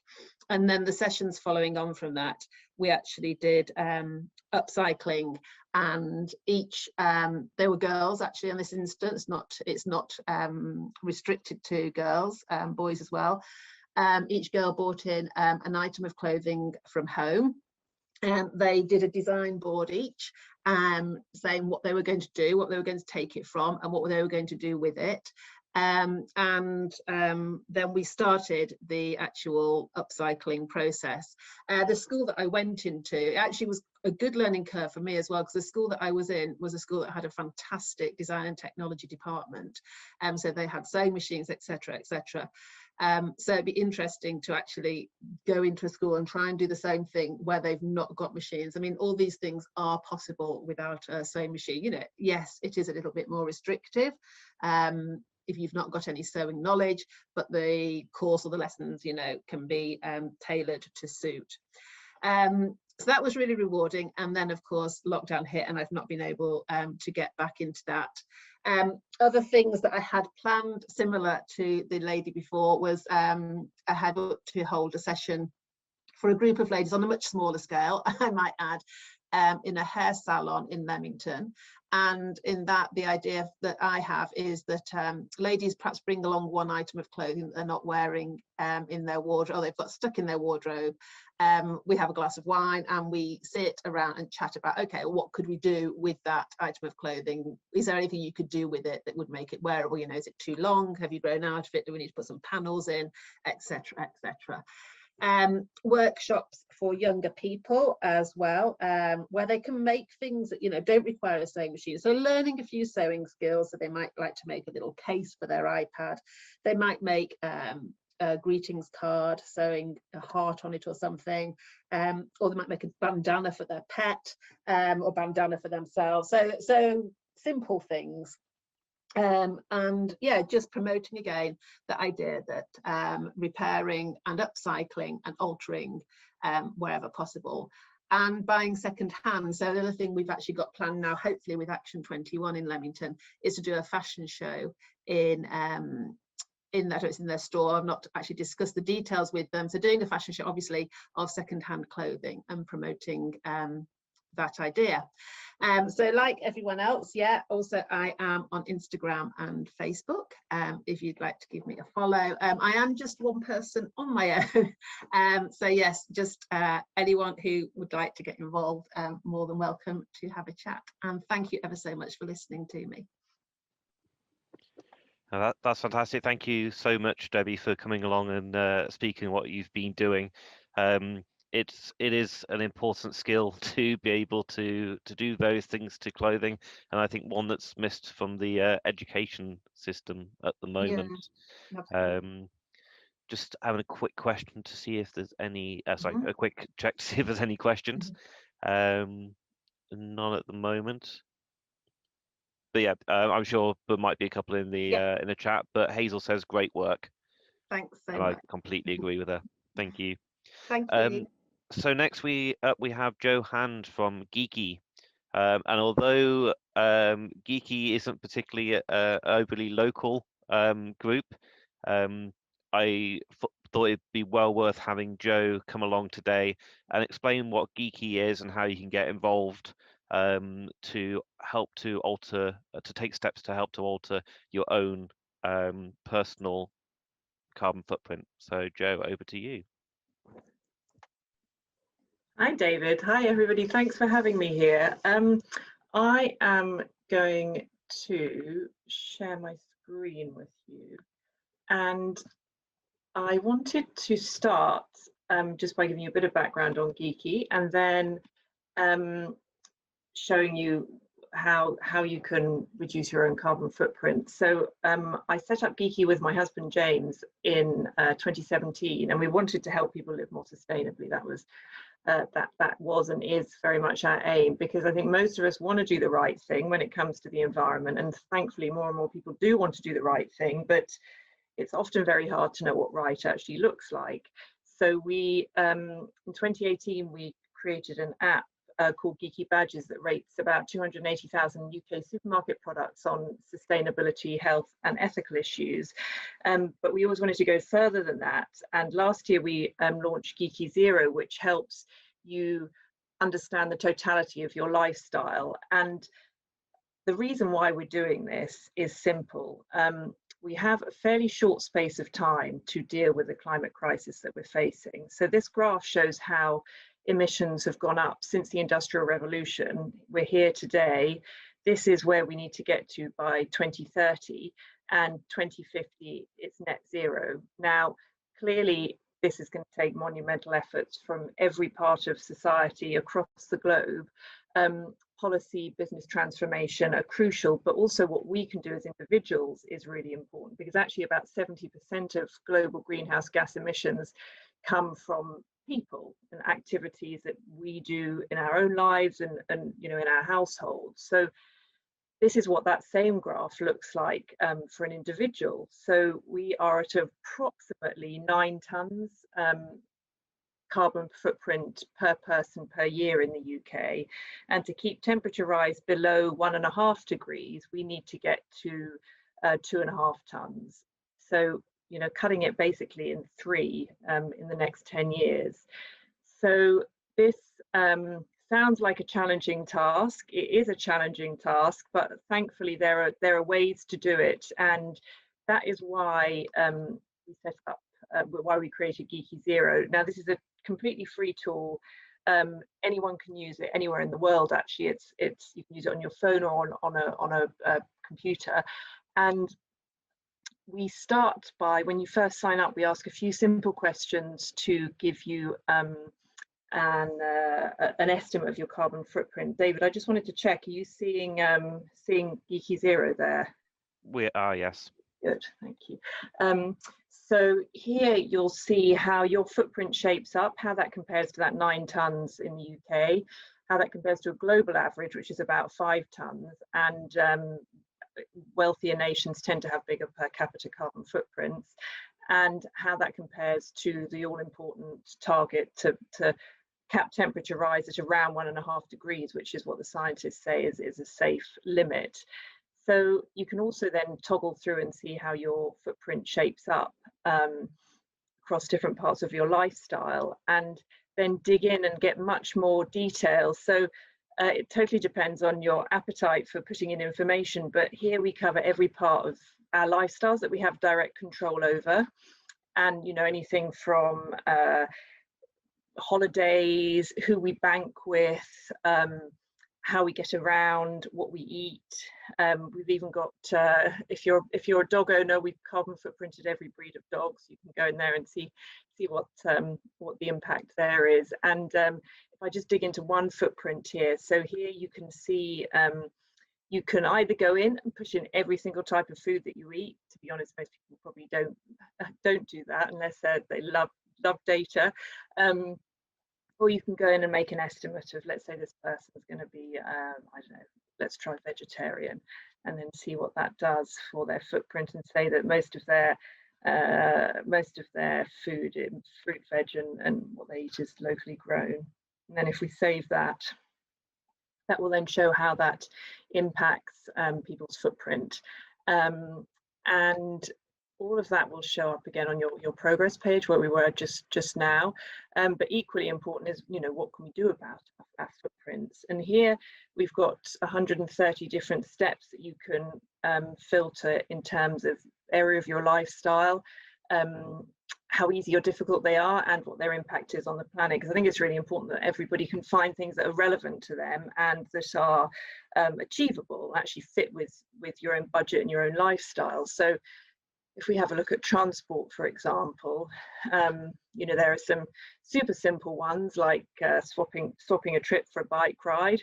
Or if we look at the bigger ones, so planet savers, couple of suggestions here. Cruises are particularly high impact because there's the power to power an enormous ship, but also actually, you know, the ship is effectively a 5-star hotel, so that takes a lot of carbon as well. And taking a break from all flying is a big one, not achievable or desirable for many, but flying is the highest impact mode of transport in terms of carbon. So it really is about finding what's right for you. We even cover bank accounts as well. So in here you can see how, you know, see some suggestions around, you know, changing your bank account to a bank account that doesn't fund fossil fuel companies, for example. Because actually for every £100 that we might have in a regular bank account, up to around £2 of every 100 might well be used by the bank to lend to fossil fuel companies. So there are so many different things we can do, and really popular one is put your lids on the saucepan, because it just saves a bit of electricity or gas if you're cooking. So it's really all about finding what's right for you. And what we think is really important is seeing a move to a more sustainable lifestyle as something that takes time. It's not easy and it's not quick, but luckily we do still have some time. So we've actually on the progress page, we've actually got what we call the climate clock. So this is a personal climate clock that shows how long we've got before the carbon budget runs out if we're to keep temperature rise below 1.5 degrees. And this person, it's 4 years. Globally, we've got about 10 years, but we did some analysis recently looking at the highest emitting 1% in the world. And if everybody lived like them, we'd just have 9 months left. And if everybody lived like Abramovich with his super yachts and fancy airplanes, we'd have used the carbon budget by the end of today. So I think there are so many choices that we have and so many different ways that we can live our lives. And I think it's just about finding what's right for you and finding the right steps that are going to help live more sustainably. So that's who we are in a nutshell. And if you just put zero.geeky.earth into your browser, you'll be able to have a look and see how you're doing, and hopefully find some steps that you like the look of. That's fantastic. Thank you, Joe. I've already signed up to this and find it useful. I can see in the chat that Hazel's also signed up already, and did ask about whether there's an app or is it just the website? So it's what's in the jargon called a web app, which means it's a mobile-friendly website. So you can actually, about 50 or 60% of people tend to use it on their phones, and you can just put the web address in, and then you can actually set it onto your home screen, so it operates like an app. Yeah, that's indeed what I've done. I've saved the URL, as it were, onto the home screen, so it acts as an app straight to the website, which is incredibly useful. But thank you so much for coming and explaining that to us today. And I'm sure a lot of people will hopefully sign up to it and see what steps that maybe they aren't taking yet that they can look to take themselves. That's a pleasure. Well, thank you for having me, and it's really good to be here. Thank you. So next we're going to move on to Martin from Action 21. Hello. Hello there. I am unmuted. Can I share my screen, or can you see me? You can share your screen. We've not currently got a camera on, so. Okay. Good afternoon, everyone. Thank you for having me. My name is Martin Smith. I'm General Manager of Action 21, which is a volunteer-based charity in Leamington Spa. Right. Is that sharing? Just checking. That is perfect. Okay. Action 21, we have been around for quite a while, and it is an organisation that was started off, it was launched in 1996 in response to the Agenda 21 at the Rio de Janeiro Earth Summit. And it was a social enterprise. It is now a charity, and it is committed to raising environmental awareness in the local community. And at the moment, the main thing that we do is we run a recycling shop, which is where we are given items that would otherwise be thrown away. They've come to the end of their life and they would go to landfill, and we sell them, and that is how we finance ourselves. We are a standalone charity. We don't get any funding from anywhere else, and we run primarily on volunteers. We do have 3 paid staff, and we are self-funding. So, as just saying, strategic aims of the organisation is to help to engage and raise awareness in the community. We try to train people, develop their skills, and the one thing that we are always in need of is to keep our own financial security.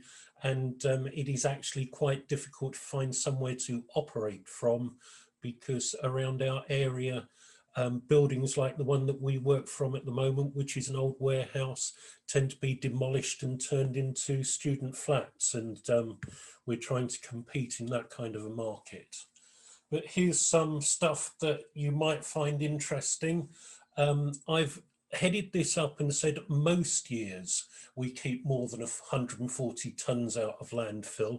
That's because this last year has been a very peculiar one, and we haven't actually been open very much, but we would normally expect to keep the combined weight of 27 double-decker buses from being thrown away at the local landfill site. We have 40 to 50 volunteers. Volunteers are all different people, different ages, different backgrounds. Some of them come to us because they have health issues and they want to do something just to get out and do some light work with people. Other ones are retired. Some people just need somewhere to come to. It's quite a little bit of a community that we run at Action 21, and our volunteers all tend to support each other. They come in for odd shifts, sometimes just 4 hours a week. Some of them are virtually full-time. When we believe that it's the right thing to do, we sell stuff on eBay, we sell stuff on Amazon. This was not last year, this was the year before. We raised about £3,600 from donated items that we sold on Amazon. We also try to, if we can't sell things, we will try to separate them, and if we can make money from them, we separate all our metal and we weigh it in. That top picture you can see there, you might not recognize, that is actually stripped cable. That is different types that have come out of windings of electric motors and things. We generally find we get about £100 for a dustbin full of that at Scrap Merchant, and we get far more books than we can ever sell, and it's not unusual for 10 tonne of books and textiles to be sent to the recycle. We test electrical appliances to make sure they're safe, and we will sell them again at very reasonable prices. We're trying to help people who need to set up home in the local community, but it does bring in about £12,000 a year to us. Some of these things are retro and vintage items, which we tend to put separately from the others, and we run a vintage section of our shop which we do call Emporium. It has quite a good Instagram following, and we do find that there's a lot of people who are after this kind of upcycled vintage and retro stuff. We restore furniture if it brown furniture is not popular. Giving it a coat of paint can make it much more attractive. People will want it. This is in addition to the furniture that we sell, which is just ordinary day-to-day furniture, beds, wardrobes, anything that somebody who might be moving into a home would need and doesn't have a lot of money to spend. 500 bikes a year. We use this as one of our biggest income earners. We have bikes donated to us in various states, and we have a team of about a dozen bicycle mechanics who will strip them down, put them back together again, use one part off one bike to make another bike go, and we get through usually about 500 a year that we sell. We are not just a charity in our own right, we are charitable. And this is just a little look at some of the charities that we support, because everything that we get is given to us. And if somebody else needs it, we will always try and help them. just mentioning top of the line there, Own Books. Own Books is an organisation that puts books into primary schools for children to take home if they don't have books at home. And we are very happy to encourage children to read, and we are very happy to give Own Books as many children's books as they want, really, because we've got a surplus, and these go to a very good cause to children who don't otherwise get the opportunity to have their own books. That is really just a brief overview of what Action 21 does. I hope you found that interesting. Thank you for listening. Please come down and see us after lockdown. We're closed at the moment, but I'm hoping that we can open up again April the 12th. And thank you very much for having me. Thank you, Martin, for joining us. I can see already from the chat that you might have another volunteer, at least one of the volunteers joining you in the near future when you're able to reopen. But yes, please do check out Action 21 online. Go and volunteer, help out. And thank you, Action 21, as well, for working with Green Week for the last couple of years as well, making the week essentially what it is and helping it to grow. That's good. Thank you for having us. So next we're going to move on to Ed from Coventry Fossil Free to talk about fossil free generally, I believe. Yeah, that's right, Dave. I'm just trying to start my video, but it says I can't start it. Host has stopped it, it says. Try that. There Okay. we go. Hi everyone. My name's Ed Porteous, and I'm with Coventry Fossil Free, or Fossil Free Coventry, and also sort of the parent campaign, which is Divest WMPF, which stands for Divest West Midlands Pension Fund, and we're a campaign that's been going since about 2015 to divest the West Midlands pension funds from fossil fuels. And my story is I'm a software engineer and never really particularly been into campaigning, but always tried to sort of do the right thing with the environment and climate. And I didn't own a car for a while, and I do all the recycling and ride a bike everywhere. But I felt a few years ago, about 2017, that things were just not moving in the right direction, and that it was time to take more sort of action, really. And Naomi Klein's book, This Changes Everything, is an amazing resource, and really kind of taught me about divestment and the way that it can have an impact on not just from an individual level, but these huge pension funds. The West Midlands Pension Fund is 15 billion pounds. It's absolutely colossal. It has a global impact, really, that will actually change the direction of the climate. If enough fossil funds divest, it has a massive impact. And so just by being part of a small campaign to divest the West Midlands from fossil fuel, then you feel like you have a measurable impact. So we started off a campaign initially in the Midlands for the whole region, and there's 7 local authorities, so Solihull, Coventry, Birmingham, Dudley, Walsall, Sandwell and Wolverhampton, and the pension fund's actually controlled by Wolverhampton. So we started off Fossil Free Coventry, I think it was about 2018, to try and build up some momentum in the local area. And we had some success with the local councillors there. There's a few supportive councillors in Coventry, but there's also a lack of understanding from a lot of councillors. So I think one of the things we found is that the councillors just don't really understand the gravity of the situation. When back in 2003, 70,000 people died in just a few days from the heat wave, and you learn that in the future that's going to be the normal summer in Europe. That realization just hasn't crept into the minds of a lot of councillors. So I think there's a need really for us in Coventry to educate our councillors and just help them to understand, the rising seas, the fact that the whole population of Bangladesh is going to be at risk. That's 164 million people from the sea level rise, and New York, Amsterdam will completely disappear off the map, really. And I think there's a sort of a feeling that it doesn't really matter, it's not really important, or the kind of the urgent need for pension returns is more prescient to them. So I think if as a local area, we can do a lot more to raise the awareness and write to councillors. I'll come to that in a second.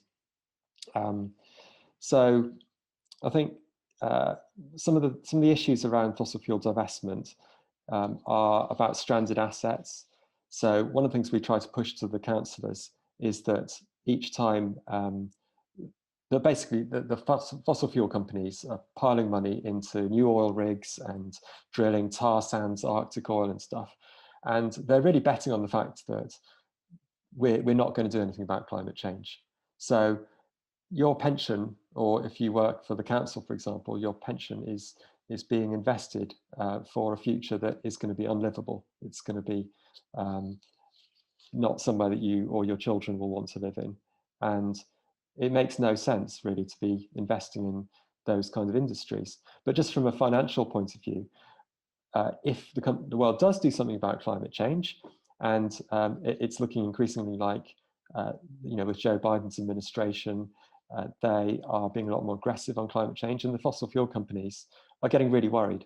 They can see that there's a big shift happening from away from diesel and petrol towards green energy, and they're obviously fighting that as much as they can. Those oil rigs are going to become massive stranded assets, which are going to be effectively owned by the pension funds, and therefore they're fighting quite hard against that. The pension funds say that they can engage with the oil companies. They say that the technology shift, they feel like the technology shift can be managed, but that's not actually the case. The history of fossil fuel engagement is that these pension funds will sit in a meeting room with some fossil fuel companies and nothing will happen. You can look through the reports that they produce, and basically there's no real action at all from the fossil fuel industry. Some companies like Shell and BP will make a big fuss about doing something on climate, but really they're kicking the ball down the road, and they're not really taking any action until 2040 onwards, which is decades away. In the meantime, they're planning to increase their extraction, so really heading in the wrong direction. And do we really trust them? I mean, we've known about climate change, or at least the public have known about it since James Hansen's testimony.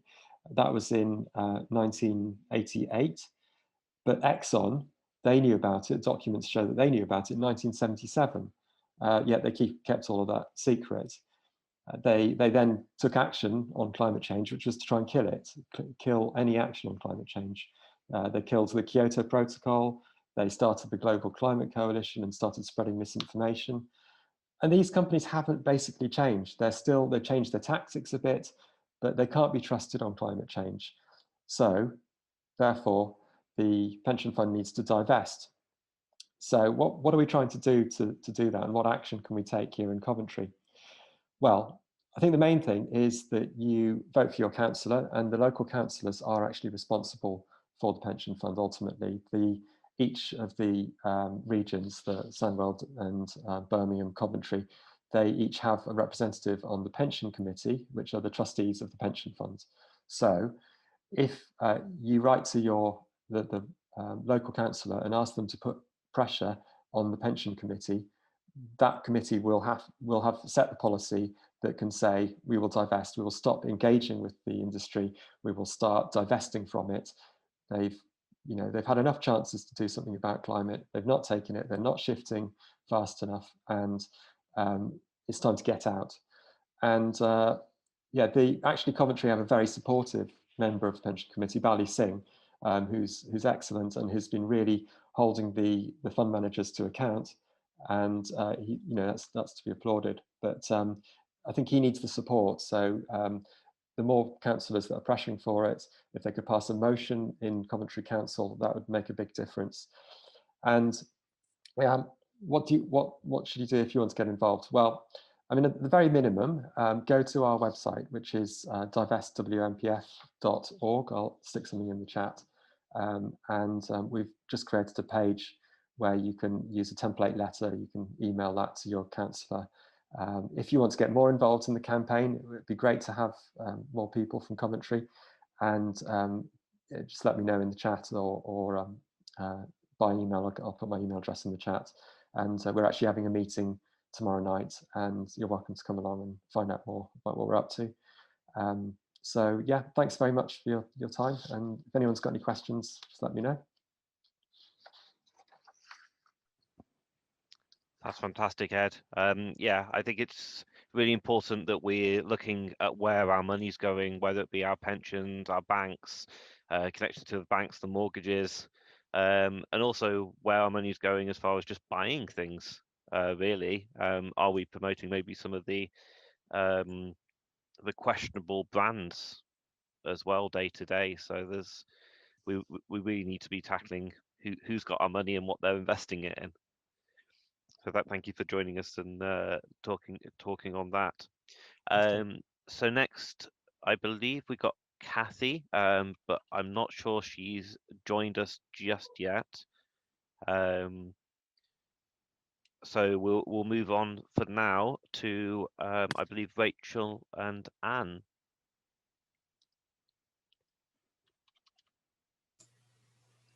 Hi, is Rachel here? I can't see her on the list. I also can't see her.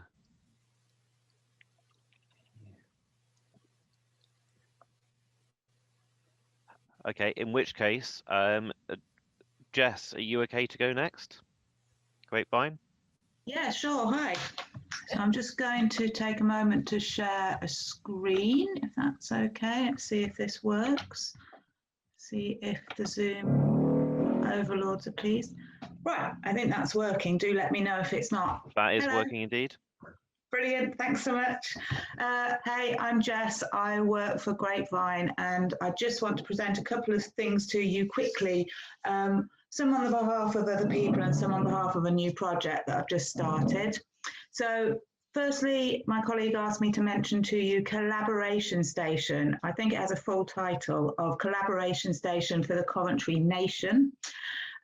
It's an open ideas night, sort of an informal evening of generating and developing ideas, focusing on community-led action, connecting Coventry, lessening isolation, and unleashing a better city. It's fun and silly and very caring and sociable, but it's still a working space for people to collaborate and transform ideas into community action.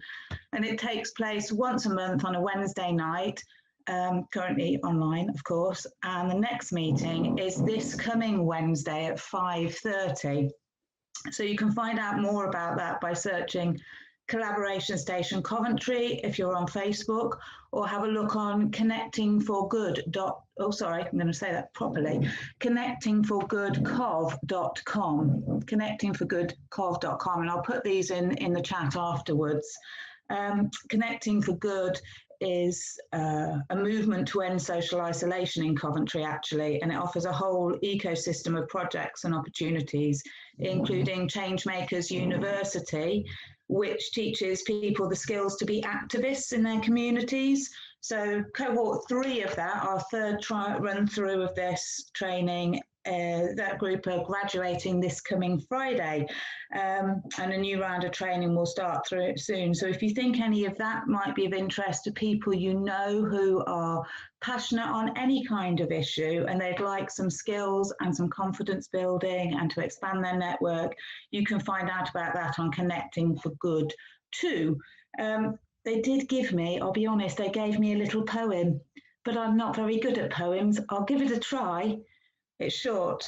Collaboration Station for the Coventry Nation. Be part of the combination. Open participation. Increase your belief in fraternisation. Wow, I'm glad I got that bit out of the way. So the other thing I wanted to mention was a new project that I'm working on. And we've been asked by the City Council to help bring a bit of collective focus on the thing. Oh, I'm sorry, I should have changed slides. I was so busy telling you all about Changemaker University and Collaboration Station. This is a little bit of a doodle from one of our recent sessions where people are talking about things that they care about and ideas that they want to pick up in their community. And you'll see there's a little bit of cross-section. Although we come from this place of thinking about social isolation, there are many, many passions and issues that intersect with that. And whatever people are doing to take positive action helps link them positively with other people. So it's all important in Changemakers. So here's what I really came to talk to you about on my behalf, was this new project that the council have asked us to bring some collective focus on air quality, neighbourhood aesthetic, and nurturing green spaces, no matter how small, and that's specifically linked to health improvement in those areas. So I'm a community organiser, and that means that I help people to take action on things that they care about, and specifically sparking new collective action. So I'll be approaching the themes in that way and working on turning conversations about needs and issues into practical cross-sector networks of people who can design and lead solutions. Obviously, I've been listening to you all since we joined, and I heard quite a lot of crossover with some things that are already happening. I'll be in touch with David Ridley and Coventry Green New Deal and others of you. But I'm just starting out on this and very much want to work collaboratively and not be duplicating efforts. So if any of you have time for a quick cuppa with me and a chat, I'd be thrilled if you would get in touch with me. My email is on the screen. I'll put it in the chat, but I'll read it out just in case anybody's listening on Facebook or YouTube. It's jpinson, which is PINSON @grapevinecovandwalks.org. So that's short for Grapevine, Coventry and Warwickshire. So grapevinecovandwalks.org. Yes, it's a simple ask, really. I'm relatively new on this project, although not new to the area and not new to community organising.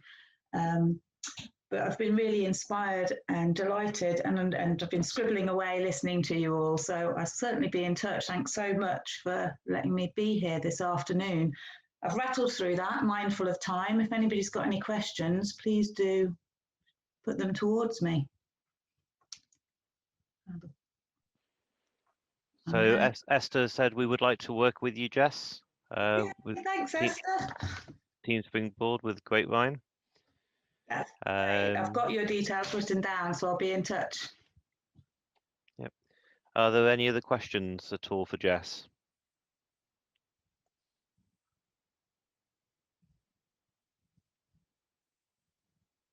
We sound good. Yep, I think that's it. Thank you so much, Jess, for coming along and explaining to us all about that. Again, it's amazing how much activity is being done in our area at the moment. Yeah, I'm really inspired by the fact that the council, specifically a section of the council, not the entirety, obviously, but people are thinking about health, short term and long term, and how green issues affect that. So I feel very positive, and listening to the challenges that some people have been talking about today and trying to get power to listen to them and work with them. I'm a little bit daunted, but very much up for that challenge when we do it on it together. It is a large task, and it's important for us to all work together on this, because the system shift that we need to see locally, regionally, nationally, on a global level is immense for us to get to where we need to be. But it's great to see people like you working on it as well. So I'm now going to pass over to Kathy. Hi, can you hear me all right? We can, yes. Yes, thank you. Yes, I'm going to show some clips on behalf of Coventry Multi-Faith Forum and also the National Board of Catholic Women, who these organisations, we've tried to collect a certain number of video clips and comments and texts from people of different faiths. So I'll go right ahead and show you what they're thinking about how faith can interlink with dealing with climate change. Quite a range of people, starting with the youngest. I'm going to share the screen now. So can you see a blank screen? We can see a blank screen. Thank you. I'll just start the first video. So here are 3 teenage girls in 4 clips. So starting with Helena here. Climate change was a really big issue, then people stopped talking about it. But I find the most effective way to help a cause is to speak about it. It's important to keep talking, keep bringing it up, keep mentioning it, because the best thing right now is to raise awareness in places like churches or parks or schools. People need to remember climate change is there, because sweeping it under the rug never helped, and it never will. We can't let the changes in our climate become inconspicuous, so, you know, we need to keep bringing it up. Right, second clip coming up. As a Catholic, I believe we are compromising the common good of all by not doing God's will as stewards to preserve his creation for future generations. Over the past few decades, we have caused major harm to the environment which we share with other species. We've caused wildfires, intense storm damage, and water shortages. However, these are only a few examples. We are here today at Guru Nanak Prakash Gurdwara in Coventry, and we're just giving you an introduction to what Guru Granth Sahib Ji Maharaj Ji stands for. Maharaj Ji created everything. So anything you see around you, us, plants, animals, anything you can see, water, sunlight, the earth itself. So Maharaj has created everything, and it's our job to make sure that we keep it safe. At Prakash Gurdwara, we're involved in a project where we added more plants to our green areas on the outskirts of our Gurdwara. One, yes, to make the Gurdwara look much more peaceful, but the greenery involved apple trees, pear trees, and the reason for that was to make sure that we were supporting our community as well. From that led on from us supporting the Guru Nanak Dev Ji 500 tree planting in Longford Park. Here, where children were invited, any age was invited, they all participated from all communities to plant all of the trees, 500 trees in total planted. Leading on from this, we are involved in a project for our Gurdwara to be saving of food waste for our Green Week, which is approaching. We're now going on to a couple of clips from older women. I don't really think about climate change on a day-to-day basis. I notice the changes in seasons and weather volatility due to climate change, but it's not the first issue that comes to my mind. I think that world poverty and universal healthcare should be top of the world agenda, and in solving those, we can empower people to start thinking and solving climate change. Hi, my name is Asha Massey and I'm an Asian Christian. Nature is one of the ways in which God has revealed himself to humanity. What exactly does nature mean? That is, the universe around us. Tell us about God. Can we find evidence of God's existence from looking around the world that we live in? Yes, we can. We can see that from Acts chapter 14, verse 15 to 17. You should turn from these vain things to the living God, who made the heaven, the earth, and the sea, and all the things that are in them, who in bygone generations allowed all nations to walk in their own ways. Nevertheless, he did not leave himself without witness, in that he did good, gave us rain from the heaven and fruitful seasons, filling our hearts with food and gladness. And this is from Acts chapter 14, verse 15 to 17. Thank you for listening.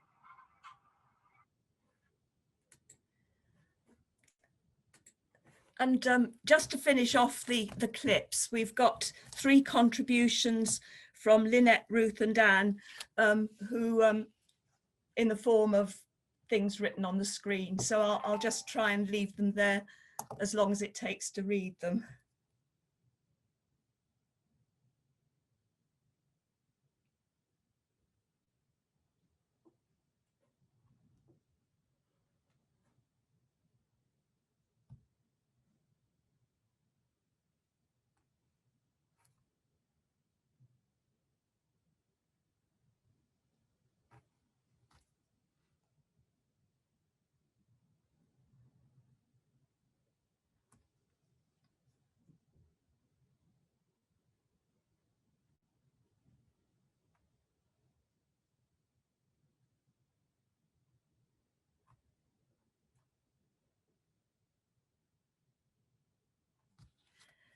I don't know if we've actually, I'm not sure if we've got any time left, but are there a minute or two? Yeah, I can give you a couple of minutes. So I don't know if anybody would like to comment on any of the things that were said by this rather different group of people coming from different faiths and different ages as well. If anybody would like to type into the chat, I'm happy to read those thoughts out. I think from my point of view, on thoughts on this, it's really interesting to see the various religions and faiths and their thoughts on this topic. I think no matter which faith you have, most, if not all faiths, have the earth as the foundation of what we have, and we are the custodians basically of it. So whether you're looking at God or any of the other gods really, or things like the Gaia theory, for instance, it all has that connectedness about us needing nature to survive, which is incredibly true.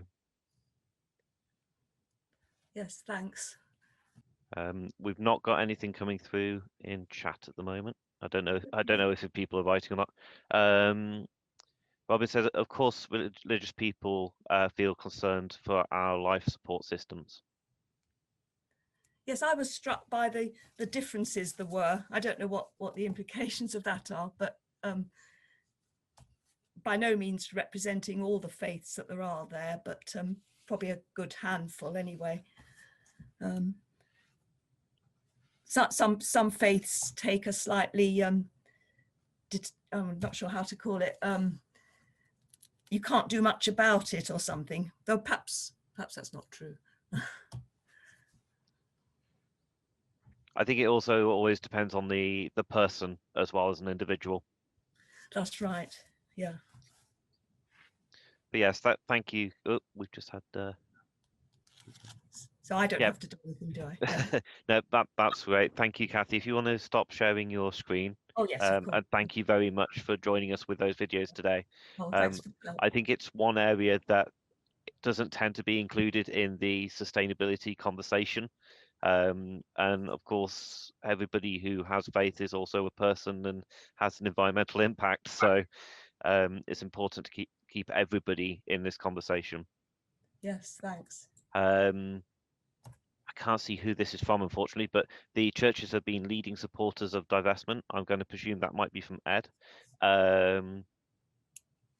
as well. So yeah, it's been fantastic, and I believe Pope Francis in, I'm going to say 2015, said that those that are poorest, the women of the poorest, are basically the ones that are hit by the changing world the most by climate change. So it is important that we change what we're doing here, because it is having an effect in the wider world.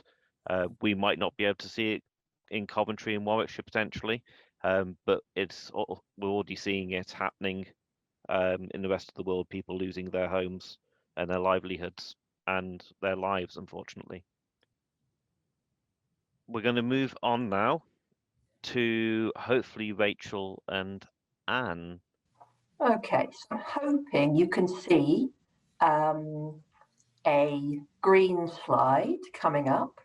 We can. Which says, welcome to Heading for Extinction and What to Do About It. In a way, this is a little bit of a misnomer, because this is not the full Heading for Extinction talk. Heading for Extinction is a famous, and I would say life-changing XR talk. I don't use that language lightly. And please come to it if you can.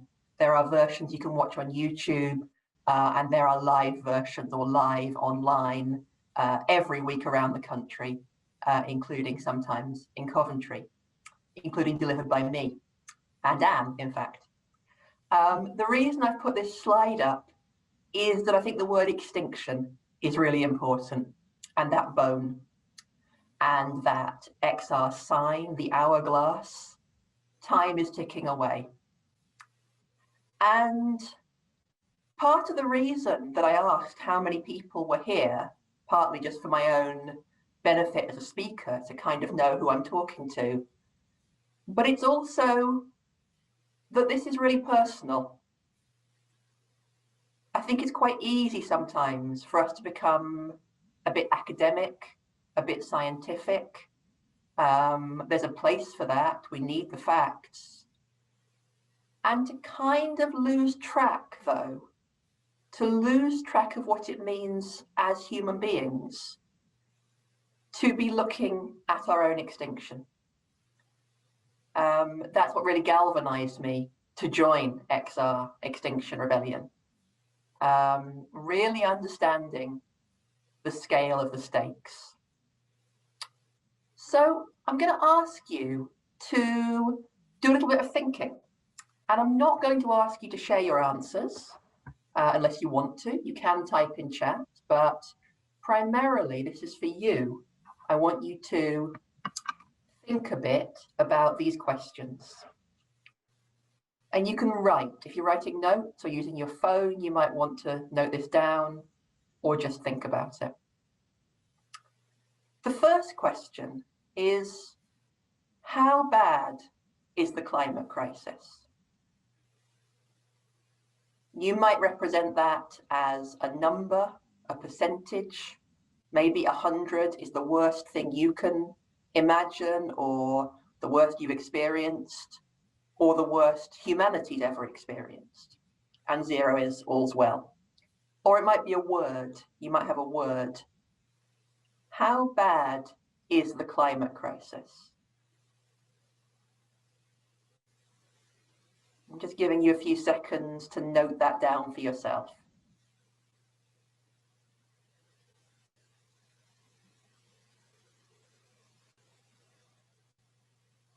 And I'm inviting you also to note what happens in your body as you do that.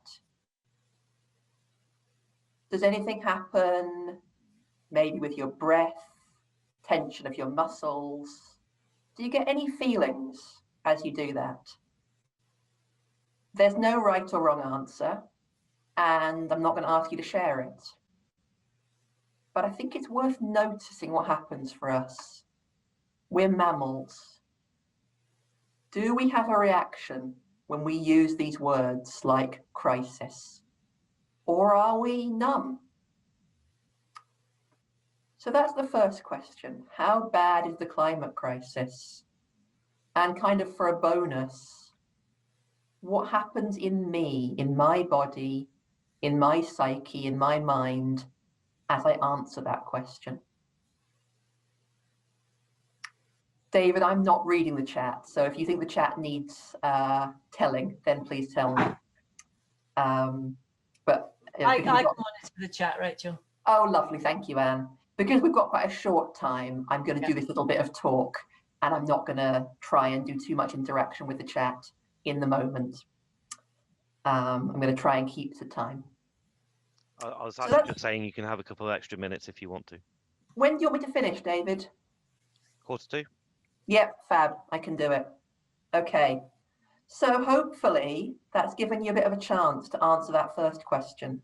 How bad is the climate crisis? And if you like the idea of a number scale, 100 is the worst you can imagine or the worst humanity has ever faced. And then I have another question. What is your place in these times? What's your role in this emergency we're living in together? Again, this is private, it's for you, unless you want to share it. Give yourself a moment to be with that question. What's my place in this emergency, in these times?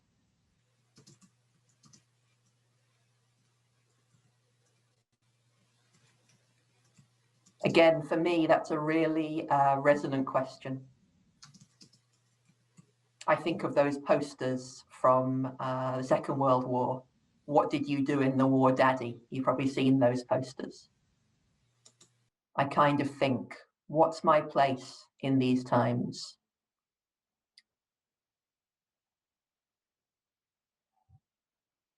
Okay, here's another one. What is the biggest danger to the planet? What's the biggest danger to planet Earth right now?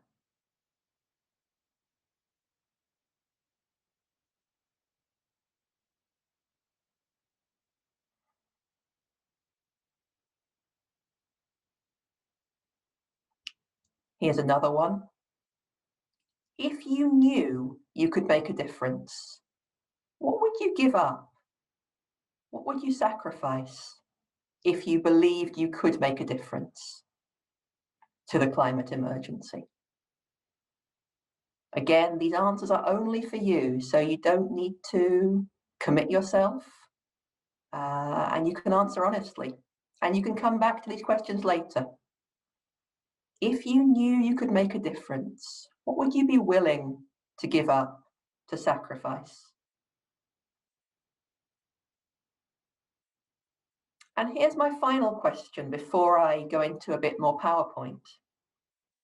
Do your actions now reflect your knowledge of the level of emergency?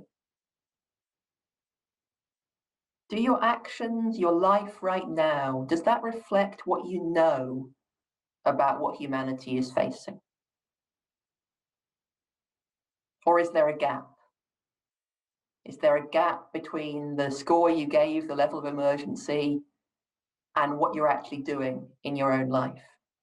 Again, no judgment. I think for many of us, the answer will be yes. It's better if we can avoid judgment. But is there a gap between what I know and what I'm doing? Okay, I'm going to go through a few slides, having offered you those questions. So I'm not going to stop on every slide. This is a little bit of a flexible presentation, depending on how much time we actually had this afternoon.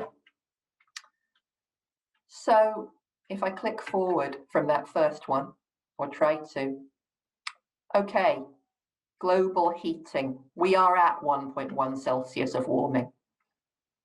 And many communities, especially in the center of continents, are living at greater than 1.1 degrees in terms of their effects. We know about drought, flooding, forest fires. We know about sea level rise. I think the people here today don't need the facts necessarily, but is there a gap between the facts and our actions? Okay, I'm trying to click forward. Okay, here is the UN General Assembly President. We are the last generation that can prevent irreparable damage to our planet. This is David Attenborough. If we don't take climate action, the collapse of our civilizations and the extinction of much of the natural world is on the horizon. That's David Attenborough. I don't think he's an alarmist. I don't see him as someone who exaggerates or speaks lightly. My sense is that, like me, you have a great deal of respect for him and his sober and science-informed understanding. There may be people listening today who've lived in war zones, who've lived in failed states, who've lived in places where government can't feed citizens reliably. I haven't. I'm very lucky to have grown up in the UK. If I start to imagine what that means for civilization to collapse, that's a big imaginative leap.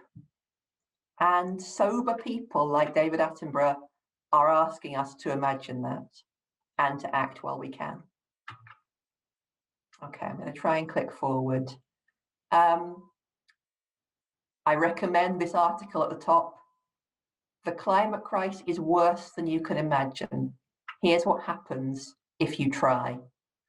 And then there's an article by scientists underestimating the challenges of avoiding a ghastly future.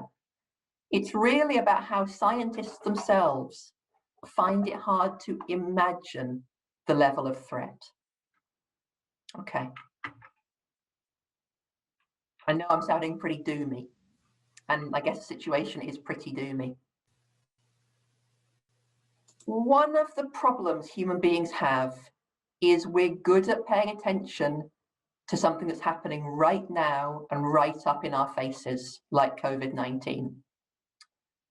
If your house is on fire, most of us know to get out of the house. We have a problem with responding to something that seems far away, even if it actually couldn't be more serious. We need to somehow compensate for our bias as human beings to ignore something that isn't on our doorstep yet. Okay. So you probably know this.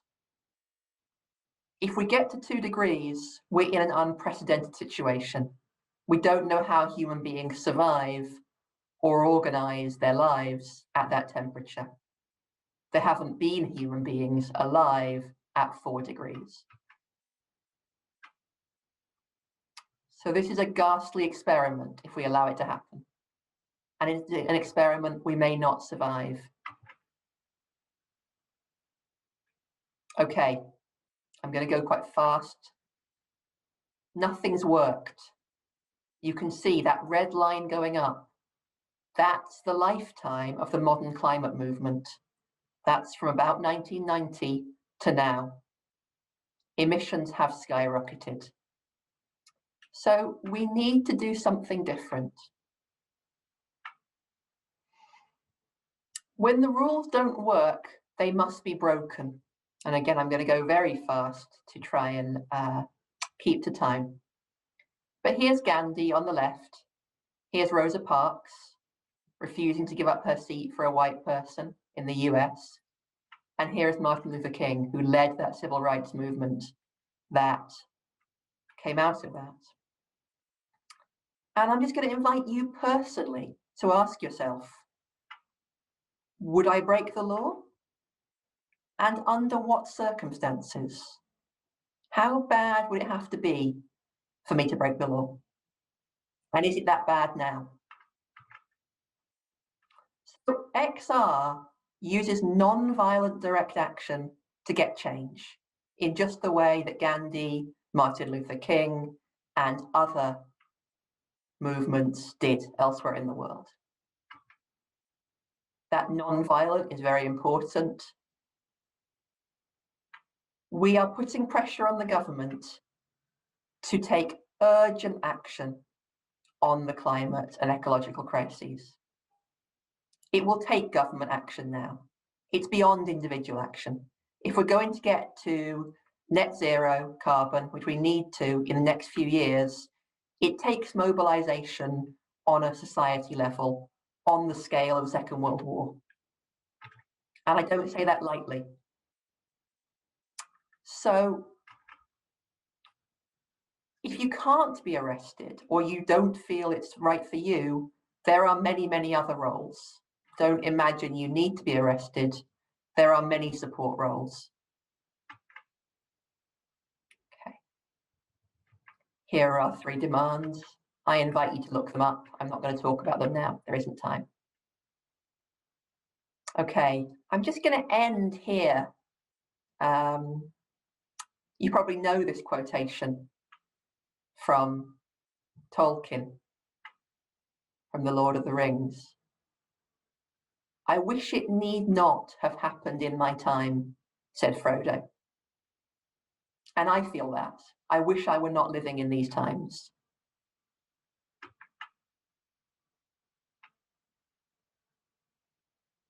And this is Gandalf. So do I, said Gandalf.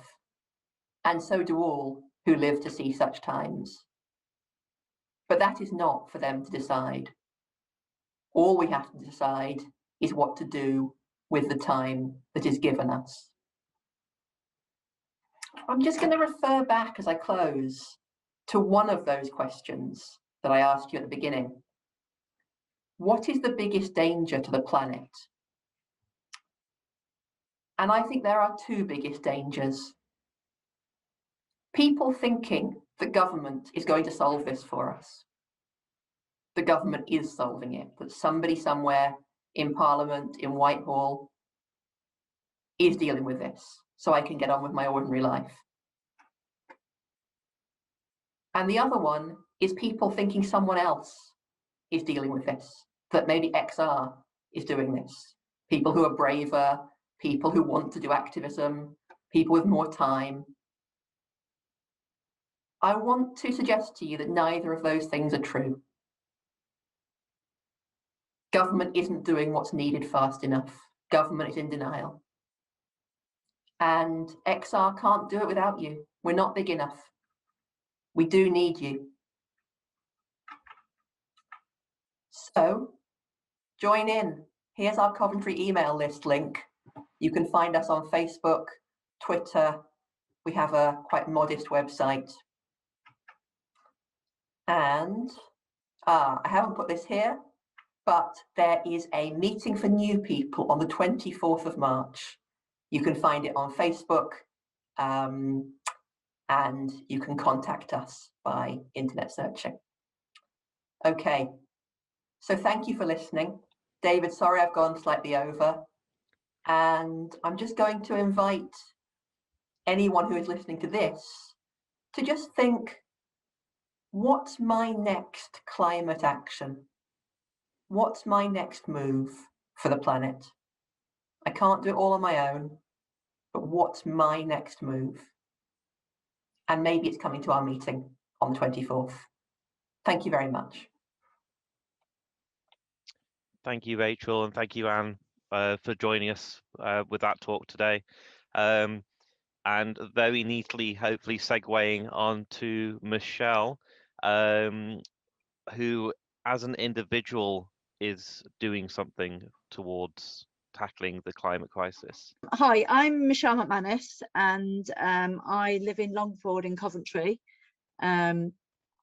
And 2 years ago, I set up a Facebook page called Coventry Recycling Crisp Packets and Extra. Basically, I've got a family of, I've got 5 children and partner, and we do like our crisps. So I was a bit concerned as to where these crisp packets could go and what could be done with them. And I think that's what gave me the incentive to start it off. So over the last 2 years, I've recycled over a ton of waste, not just crisp packets, other things as well. So at the moment, I am actually up to 35 items that I can recycle. Basically, I've got bins on my front driveway. People come and drop the things in the bins with they've got pictures on them and names on them labeled up, so you can just drop your recycling off. I then box it up and send it off, and they weigh it. And it's the companies that produce the plastic on the crisps and the biscuits and other items that sponsor the scheme to then recycle it back into something that's worthwhile. So basically it gets washed and chipped, and then it gets recycled into plastic planks and bedding boxes, so raised bedding boxes. And as I said, I've got 35 different recycling things that I do. So it started off with crisps and biscuits, crackers and cake wrappers. It's now gone, I'm just going to quickly read the list out if that's okay. It's now gone to bottle tops, which we collect in, and I realise you can keep them on the plastic bottles and put them into your blue bin in Coventry. But they go to Lush and they make beehives and they make counter worktops with them, and they also make tiles that they can use for splashbacks.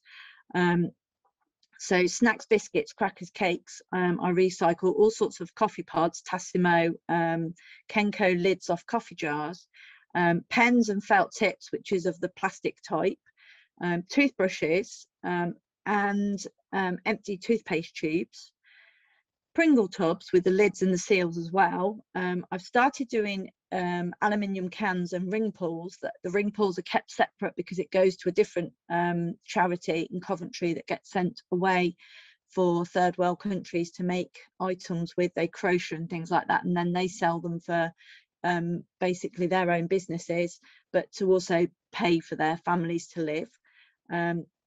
The aluminium cans I weigh in at Crow Recycling, and the money goes to charities. We've got Ella pouches, KP pouches, popcorn, pork scratchings, any personal care that's plastic that doesn't go in the blue bin in Coventry, I recycle that as well. Bread bags, which are the stretchy type, which can go into the supermarket recycling of carrier bags, but because we get points for them and they get weighed, all the more reason to recycle them with me. There's a few items of makeup products. We did recycle razors, but that's been stopped at the moment, and that's on hold with Gillette. Dishwasher bags and cleaning bags, like the wipes and cleaning products, things like that. We even recycle bras for breast cancer aware people. I'm one of the collection points. So currently I think I've probably recycled about 350 bras that can get dropped off and put into a box by the house as well. Chocolate bars, sweet wrappers, Haribos, anything like that. Sweets, even a small little chewy sweet that comes in a wrapper that's then in a bag, that can all get recycled as well. Water filters, we're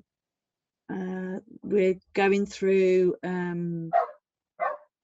toys, which are Haribo, I think it's Haribo you say, toys. We do a Kinder recycling scheme. Carex soaps pouches, which are handy at the moment with everybody madly washing their hands. Cheese packets, yogurt pouches, Baby Bell cheese, and the most recent one that we have issued is medicine packs, which are your blister packs that your tablets come in, which are non-recyclable in the blue bin at the moment with the council. So these ones too get sent off as well. And one that I've recently introduced that I'm going to try and recycle myself and sell on for charities is candle wax. We always get to the end of our candles and maybe chuck them in the bin. If you're clever enough to be able to recycle them, then melt them down and make new candles with them. So that's what me and my other half are hopefully going to do after lockdown, and when we get a few donated to us, to put some funds into the pot. So basically I've been going for the 2 years, and the weight of the products has been given to me as points, and we've raised over £1,000 in a year for different charities in Coventry that are benefiting from this. In the last year, because of lockdown, we've only been open a couple of months. We've only raised £150. So you can see the difference it's made by not having the recycling facility here, that we haven't recycled as much. But we're hoping after lockdown and all these restrictions are lifted that we'll be able to go into all the full streams again, maybe on a part-time basis where we're maybe only open for 3 days a week rather than for the 7 that I was doing. And then I've got 5 days to quarantine the items and crisp packets that everybody's brought and put into the containers and bins, and then I'm safe, and then the people that are recycling them after me are safe as well. They get sent on to London, which is not great because of the you know, transporting them there and stuff, but we make sure that we have quite a lot of boxes to send to them in one time, and then it does cut down on transporting them. The company's called TerraCycle, so they're doing it all over Coventry, but people set up, they have to make sure they're about 8 miles away from another set up location for it to actually benefit and work. From this, I've sort of, it sent the cogs thinking in the head as to how other things I can sort of recycle and help with the environment. So in the last 2 years, I've also set up a new and used secondhand clothes that people can just pass to each other with no money exchanging. But through the lockdown, we've actually opened it to any items as well. So if people have got stuff on there that they want, maybe request it if somebody's got it, And then if somebody is having a clear out and wants to get rid of stuff, to take a photo and put their items onto Facebook as well to show people what they're going to get rid of. I'm also quite into my recycling as litter picking. So I'll try and go on a litter pick at least 2 or 3 times a week. The amount of tin cans that get dropped down the side of a road or thrown out of a car window is absolutely unbelievable until you actually fill a bag up and you've gone from one end of the road to the other and realised how much people are actually not caring about finding a bin and putting it in. I mean, it would be great if alongside the lampposts that we've got the waste bins for the council, that we could maybe think about getting some green ones on there as well, so that people can put their plastic and tin cans in there, which would be a really good idea.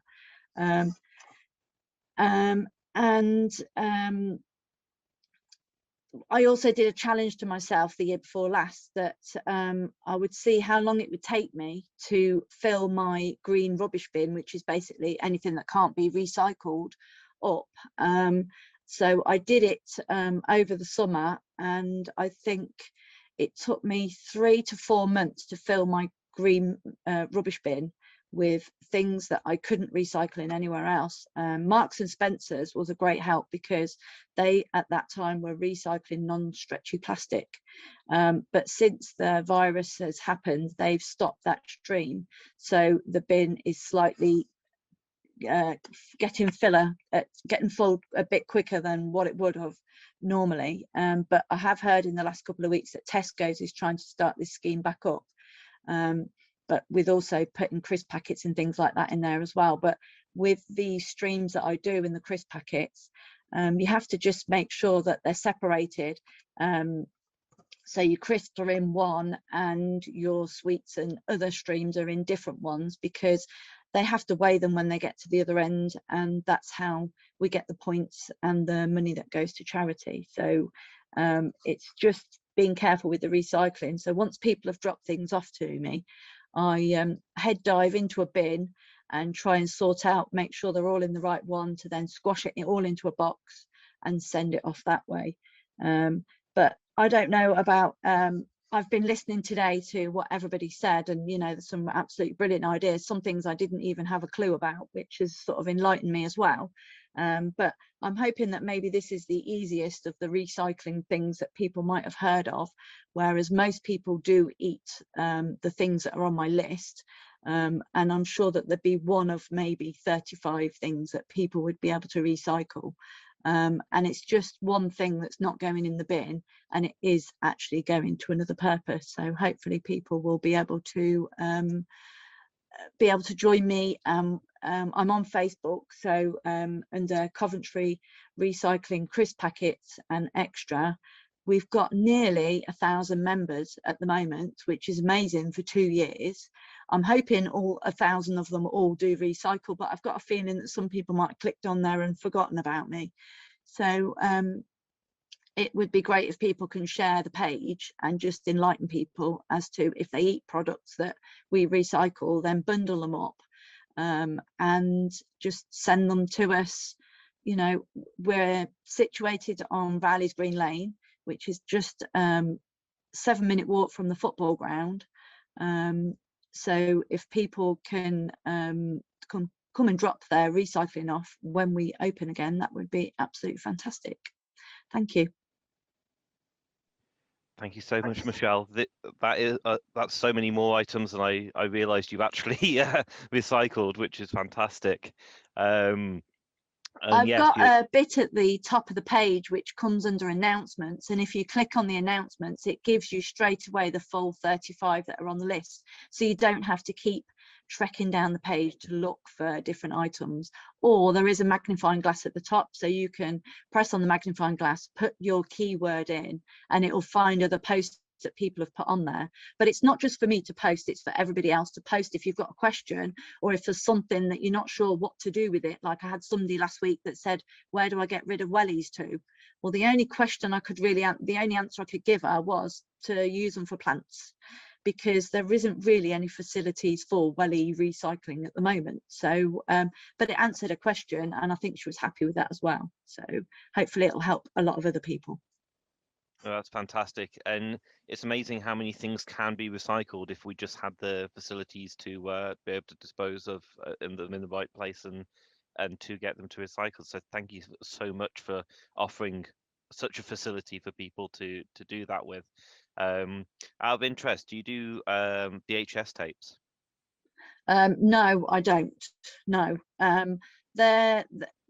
There again, I think that one is the plastic on the outside could be recycled, but the actual tape itself is a bit of a nightmare. But then I've heard that you can make scarecrows with them for your allotments and for your gardens, so they're blowing in the wind to sort of stop the birds coming and eating all your seeds and stuff. So there is an upcycle way of doing it, but I don't personally recycle that one at the moment. It's maybe something that we can all get together and do, because I've got a number of VHS tapes, and I'm aware there's somewhere in Gloucestershire that does recycle them. So, but they're the only place in the UK that I'm aware of. But if anybody has any ideas, there is a lady that she recycles paddling pools. So there was quite a big influx of the plastic and bouncy style that I think she lives in Devon. What and J is called, which is a great idea, and she actually makes bags and different things with it. She's got an industrial sewing machine, so it's getting there as to, you know, how we can sort of further and sort of make it well known that these items, you know, eventually I think everything will get recycled or upcycled, definitely. indeed. Thank you so much, Michelle. Thank you. We're now going to move on to David Mond from Warwickshire Climate Action. Good. Okay, so it's actually Warwickshire Climate Alliance. Ooh, sorry. That's quite all right. It's all right. We're not famous yet, but we will be. Warwickshire Climate Alliance is an umbrella group. The idea is to bring together all the different groups. There are a huge number of different groups working on issues related to climate. I mean, clean air, cycleways, and campaigning on climate directly, and so on. What we hope to do is to provide a venue for people from different groups to meet. So we have a meeting, an online meeting every 2 weeks on a Monday evening.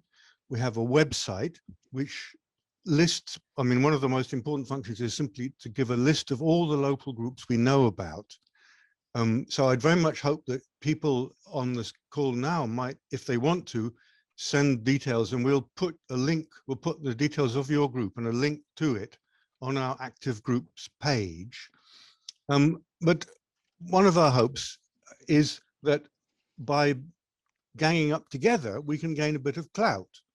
So we think that because we have now about 10 different groups who are partners in Warwickshire Climate Alliance, people will take a bit more notice of us than if we're just a single group. We don't want to take over the groups. Each of the groups who are partners in our alliance retains its individuality, and we don't attempt to influence them, but we do provide a way for people from different groups to come and work together. So one of the things that we're going to do in the next period is, apart from giving people a way to find the right group to join, we hope to influence local councillors. Actually, we've had some local councillors who regularly attend our meetings anyway. We're going to run a climate hustings for the Warwickshire County Council elections in May, following on from the brilliant hustings that Dave Chapman and Chris Crean ran for the Metro mayoral election in West Midlands, which I watched with great delight. We have other occasional events. We ran a Christmas climate quiz where we had different quiz masters, including the mayor of Leamington and Dave Barber, who's the person who's in charge of Warwick District's plans to reduce to net zero by 2030. They were some of the quiz masters. And at the end, we turned the tables and the public was able to ask questions of them. We also have an art competition. That's one of the very first things we did. It's called A Creative Approach to Climate Change, and it offers quite significant prizes to schools in Warwick district for creative work on the theme of climate change. It can be written or it can be painted. And I think that's all I want to say. Could I just stress, please, if you'd like to be publicized through Warwickshire Climate Alliance, find our website, which is, it's called warwickshire-climatealliance.org, and there's an email contact there. Send us some information about your group. We'll put you on our list, and we hope that perhaps you'll come to our meetings if you're local, if you're Warwickshire anywhere, in any way, or even if you're not, you're very welcome. And we hope that together we can achieve something, because we really need to. Okay, that's all. Thank you, David. We're now going to move on to Lash from Electric Zoo. Okay. Right. My name is Lash Sarana from Electric Zoo, and we offer the easy way to go electric. So, Electric Zoo offer an all-in-one solution for electric cars. To give you a bit of background, I started my career in the automotive industry in 1979 as an apprentice in Coventry, served the old school apprenticeship, and then in 1985 I founded Autobahn Porsche on the A45, which some people in the audience may remember.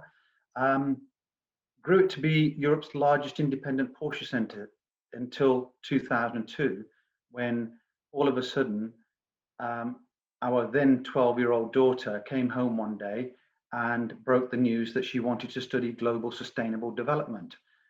Those three words, which we're all on this forum for today and have been on all week, and everyone is aware around the world of climate change and all of the other things that are going on in relation to sustainability. But in 2012, global sustainable development was not something I had actually come across myself. And in going to a sample lecture at Warwick University, I personally thought I was being the dutiful parent in taking my daughter there on a Saturday morning. Had no idea what was about to happen. 2 hours later, I was absolutely blown away. I had no idea of climate change, rising ocean levels, air pollution, etc., etc. And I came out of the lecture at Warwick University.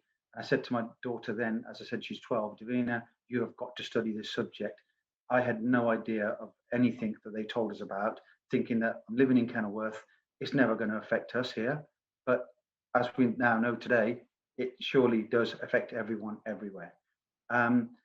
So the big shock came when on the Monday, after another 4 or 5 sample lectures around the country, the last one being at Southampton following Glasgow the weekend before, I went to work on Monday morning with my wife, who's a 50% shareholder in the business, and we pulled our team of 34 together, sat them down and I said, I'm sorry, but we can no longer sell gas guzzling sports cars because we're helping to kill people with air pollution from CO2. That went down like a lead balloon, as you can imagine. You could cut the atmosphere with a knife. People thought I'd gone crazy, I'd lost my mind. How could this happen?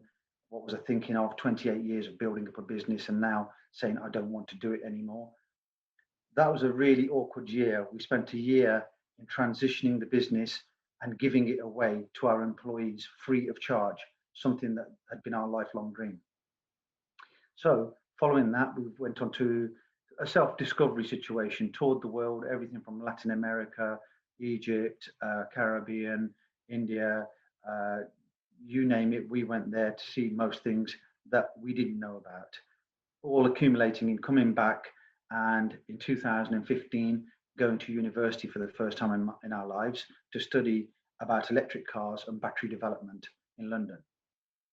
Further on, I spoke to Coventry City Council to open a centre for electric vehicle learning, which we discussed for nearly 3 years before they said that that wasn't the gateway they saw to Coventry outside the new train station. So that was in 2017 when they gave me that on Christmas Eve, that news. So 2018 on January the 1st, I established Electric Zoo. So what is the purpose of Electric Zoo? The purpose of Electric Zoo is to help consumers go electric the easy way through 3 key points: accessibility, affordability, and flexibility.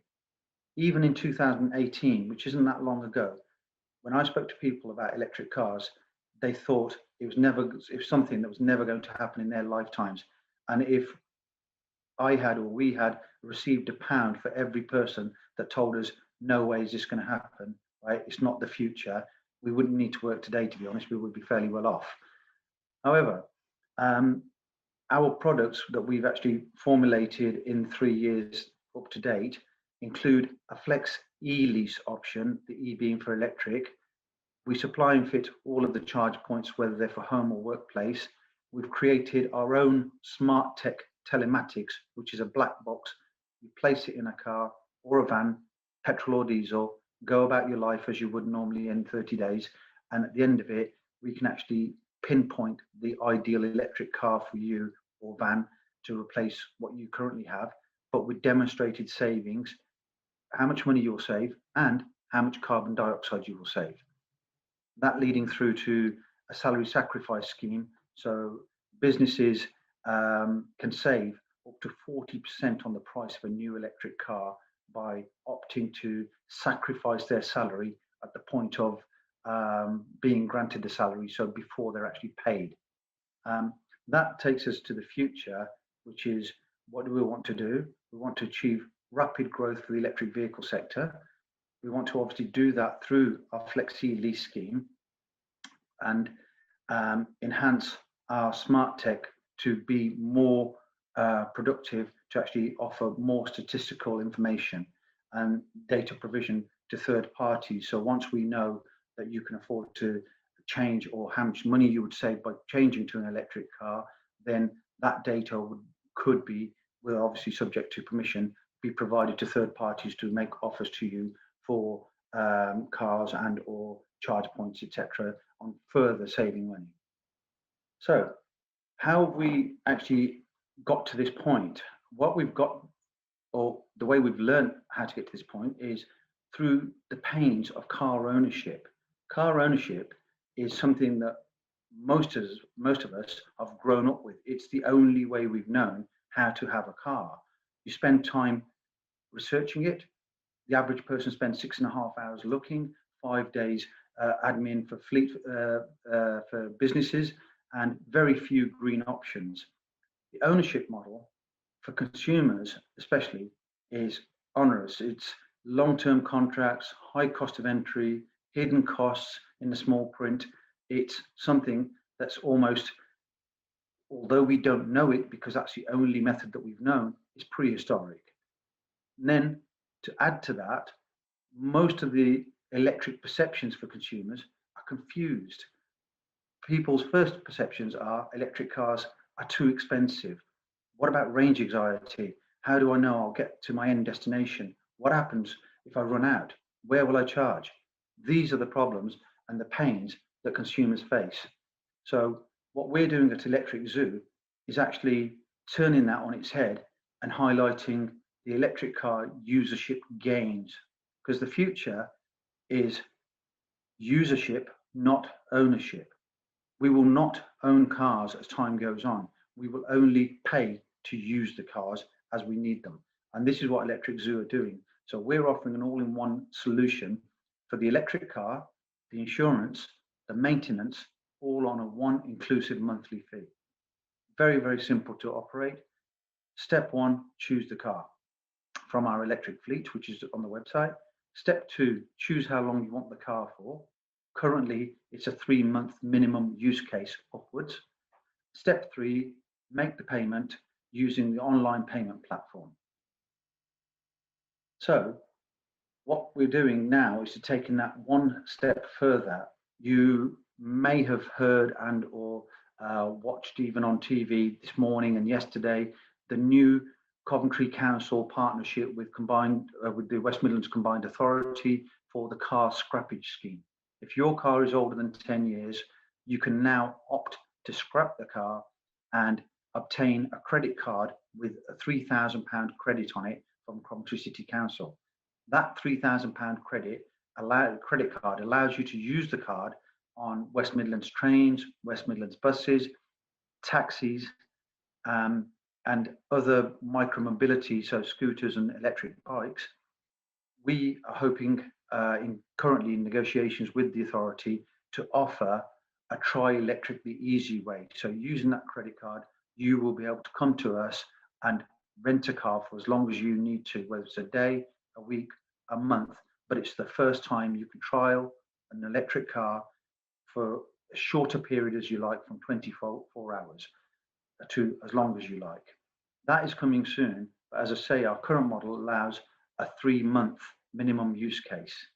So that is what we offer, that is what we do. We are based in Coventry. I'm a Coventry person, we are a Coventry family, born and bred here, Coventry through and through, Warwick University. Our daughter, after her dream of studying global sustainable development, she's hoping to graduate this year at Warwick University, studying the course of her dreams. So she's achieved her dream. We're hoping to achieve ours by transitioning more and more people to electric cars. That's what we do. So if there are any questions, please feel free to ask. If not, please check our website, electriczoo.co.uk. Thank you, Lash. That was fantastic. Really interesting to find out as well that it was a lecturer at the university that caused you to go on such a epic journey, really. Certainly a change in direction. Absolutely. We had no idea that through air pollution, 40,000 people in the UK die every year, which costs the NHS 20 pounds a year. And that was the one key point that really drove it home for me, because I thought, how can we be doing this? And we'd built up a business in terms of a financial income. We were very comfortable, but because of the deep lying principles that we'd sort of almost learned within 2 hours, it just completely changed our lives and changed our thought process. So much so that, like I said, we gave the business away for free. Well, thank you so much for taking it all on board and making those changes. Yeah, no, it's great. And everyone on the forum, not just today, but all week, you know, I had a quick word with you yesterday. There are so many people locally that are doing so much good for the people and the planet. And that's what it's all about. We've got to do more to preserve the planet for future generations. Thank you. Okay, we're now going to move on to our final speaker, last but not least, Jerry from Transition Rugby. Thank you for joining us. Hello, hello, David. Yeah, hopefully you can hear me fine. We can. Great. Transition is started in Totnes in Devon as part of the transition movement, and it came together through peak oil demand and also climate change, and of course carbon footprints and all the particular elements. And I will put the link transitionnetwork.org into chat later. And that actually is a movement of communities which have been slowly coming together, not just only around in this country, but also around the world now. And there's actually quite a large movement which is slowly building. And that starts from small steps, which some of the conversations I've heard today and seen is actually bringing that together underneath the umbrella of transition. And that's what we decided to do in rugby. There was people with like minds who came together, and we started pre-COVID, and we started then developing ideas from that. So we have Rugby Repair Cafe, which bring things in for repair, and they'll be dealt with quite effectively. That hasn't been operating because of COVID, of course.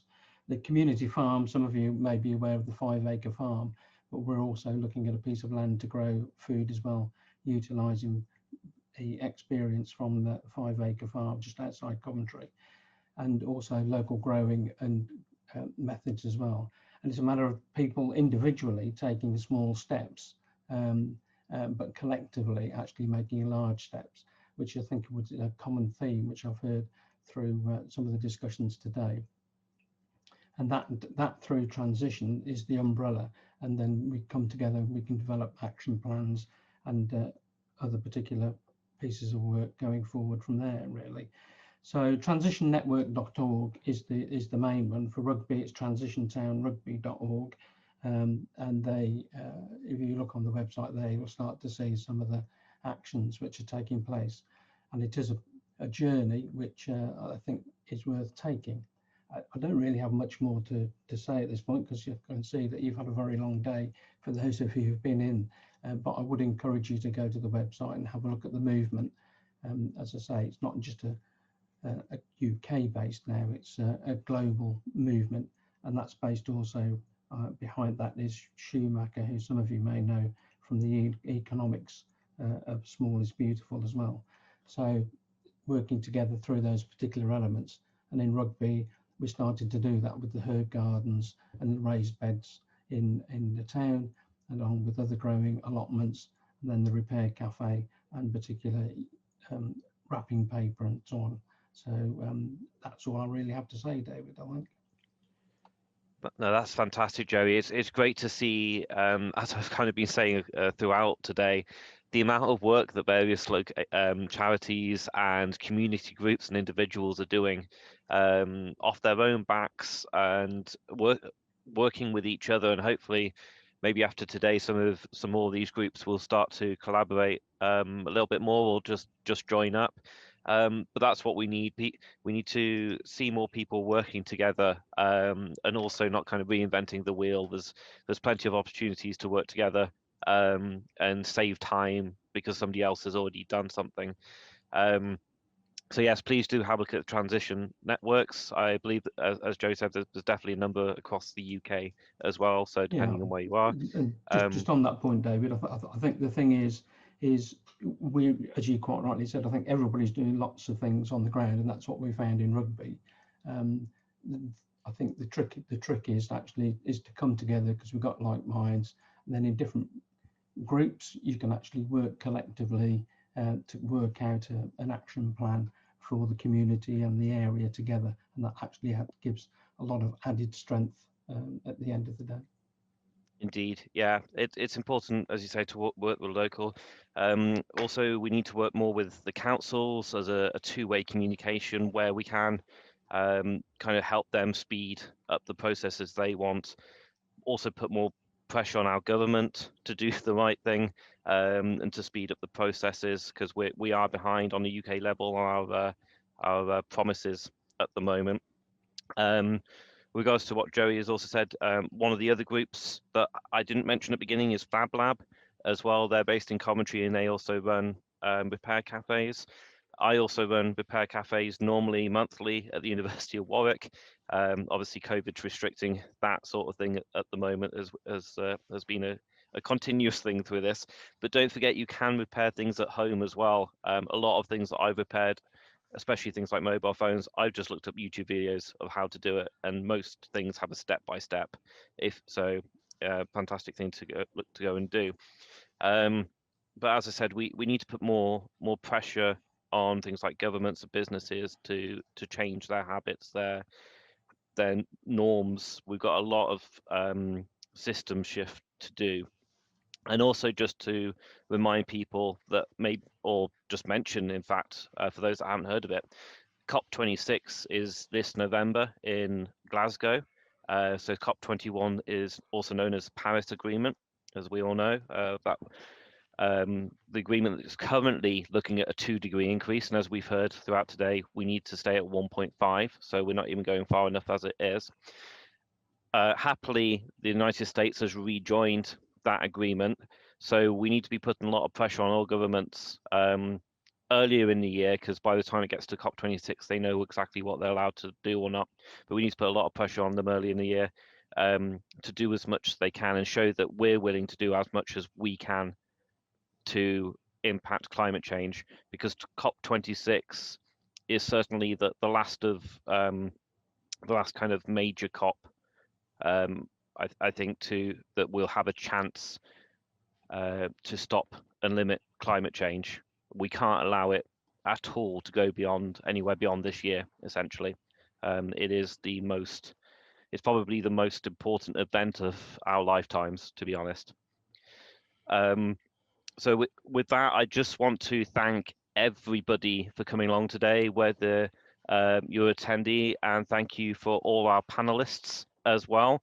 So we've had Coventry for Green New Deal, we've had Stratford Climate Action, we've had ARC CIC, Team Springboard, Food Union, Time Union, Geeky, Clean Air Warwick, Sip and Swap, EcoStitch, Coventry Fossil Free, Kathy with the multi-faith videos, fantastic videos, Extinction Rebellion, Grapevine, Coventry Crisp Recycling, kind of Facebook group, Warwick Climate Alliance, Electric Zoo, and lastly Transition Rugby. So a massive number of groups. Again, as I said at the beginning, those are just a handful of the groups that are doing things across just our local region of Coventry and Warwickshire. So please go and get involved with all those groups and have a look out for all the other ones and see what you can do as an individual and with them. But thank you so much, everybody, for coming today, and have a fantastic evening.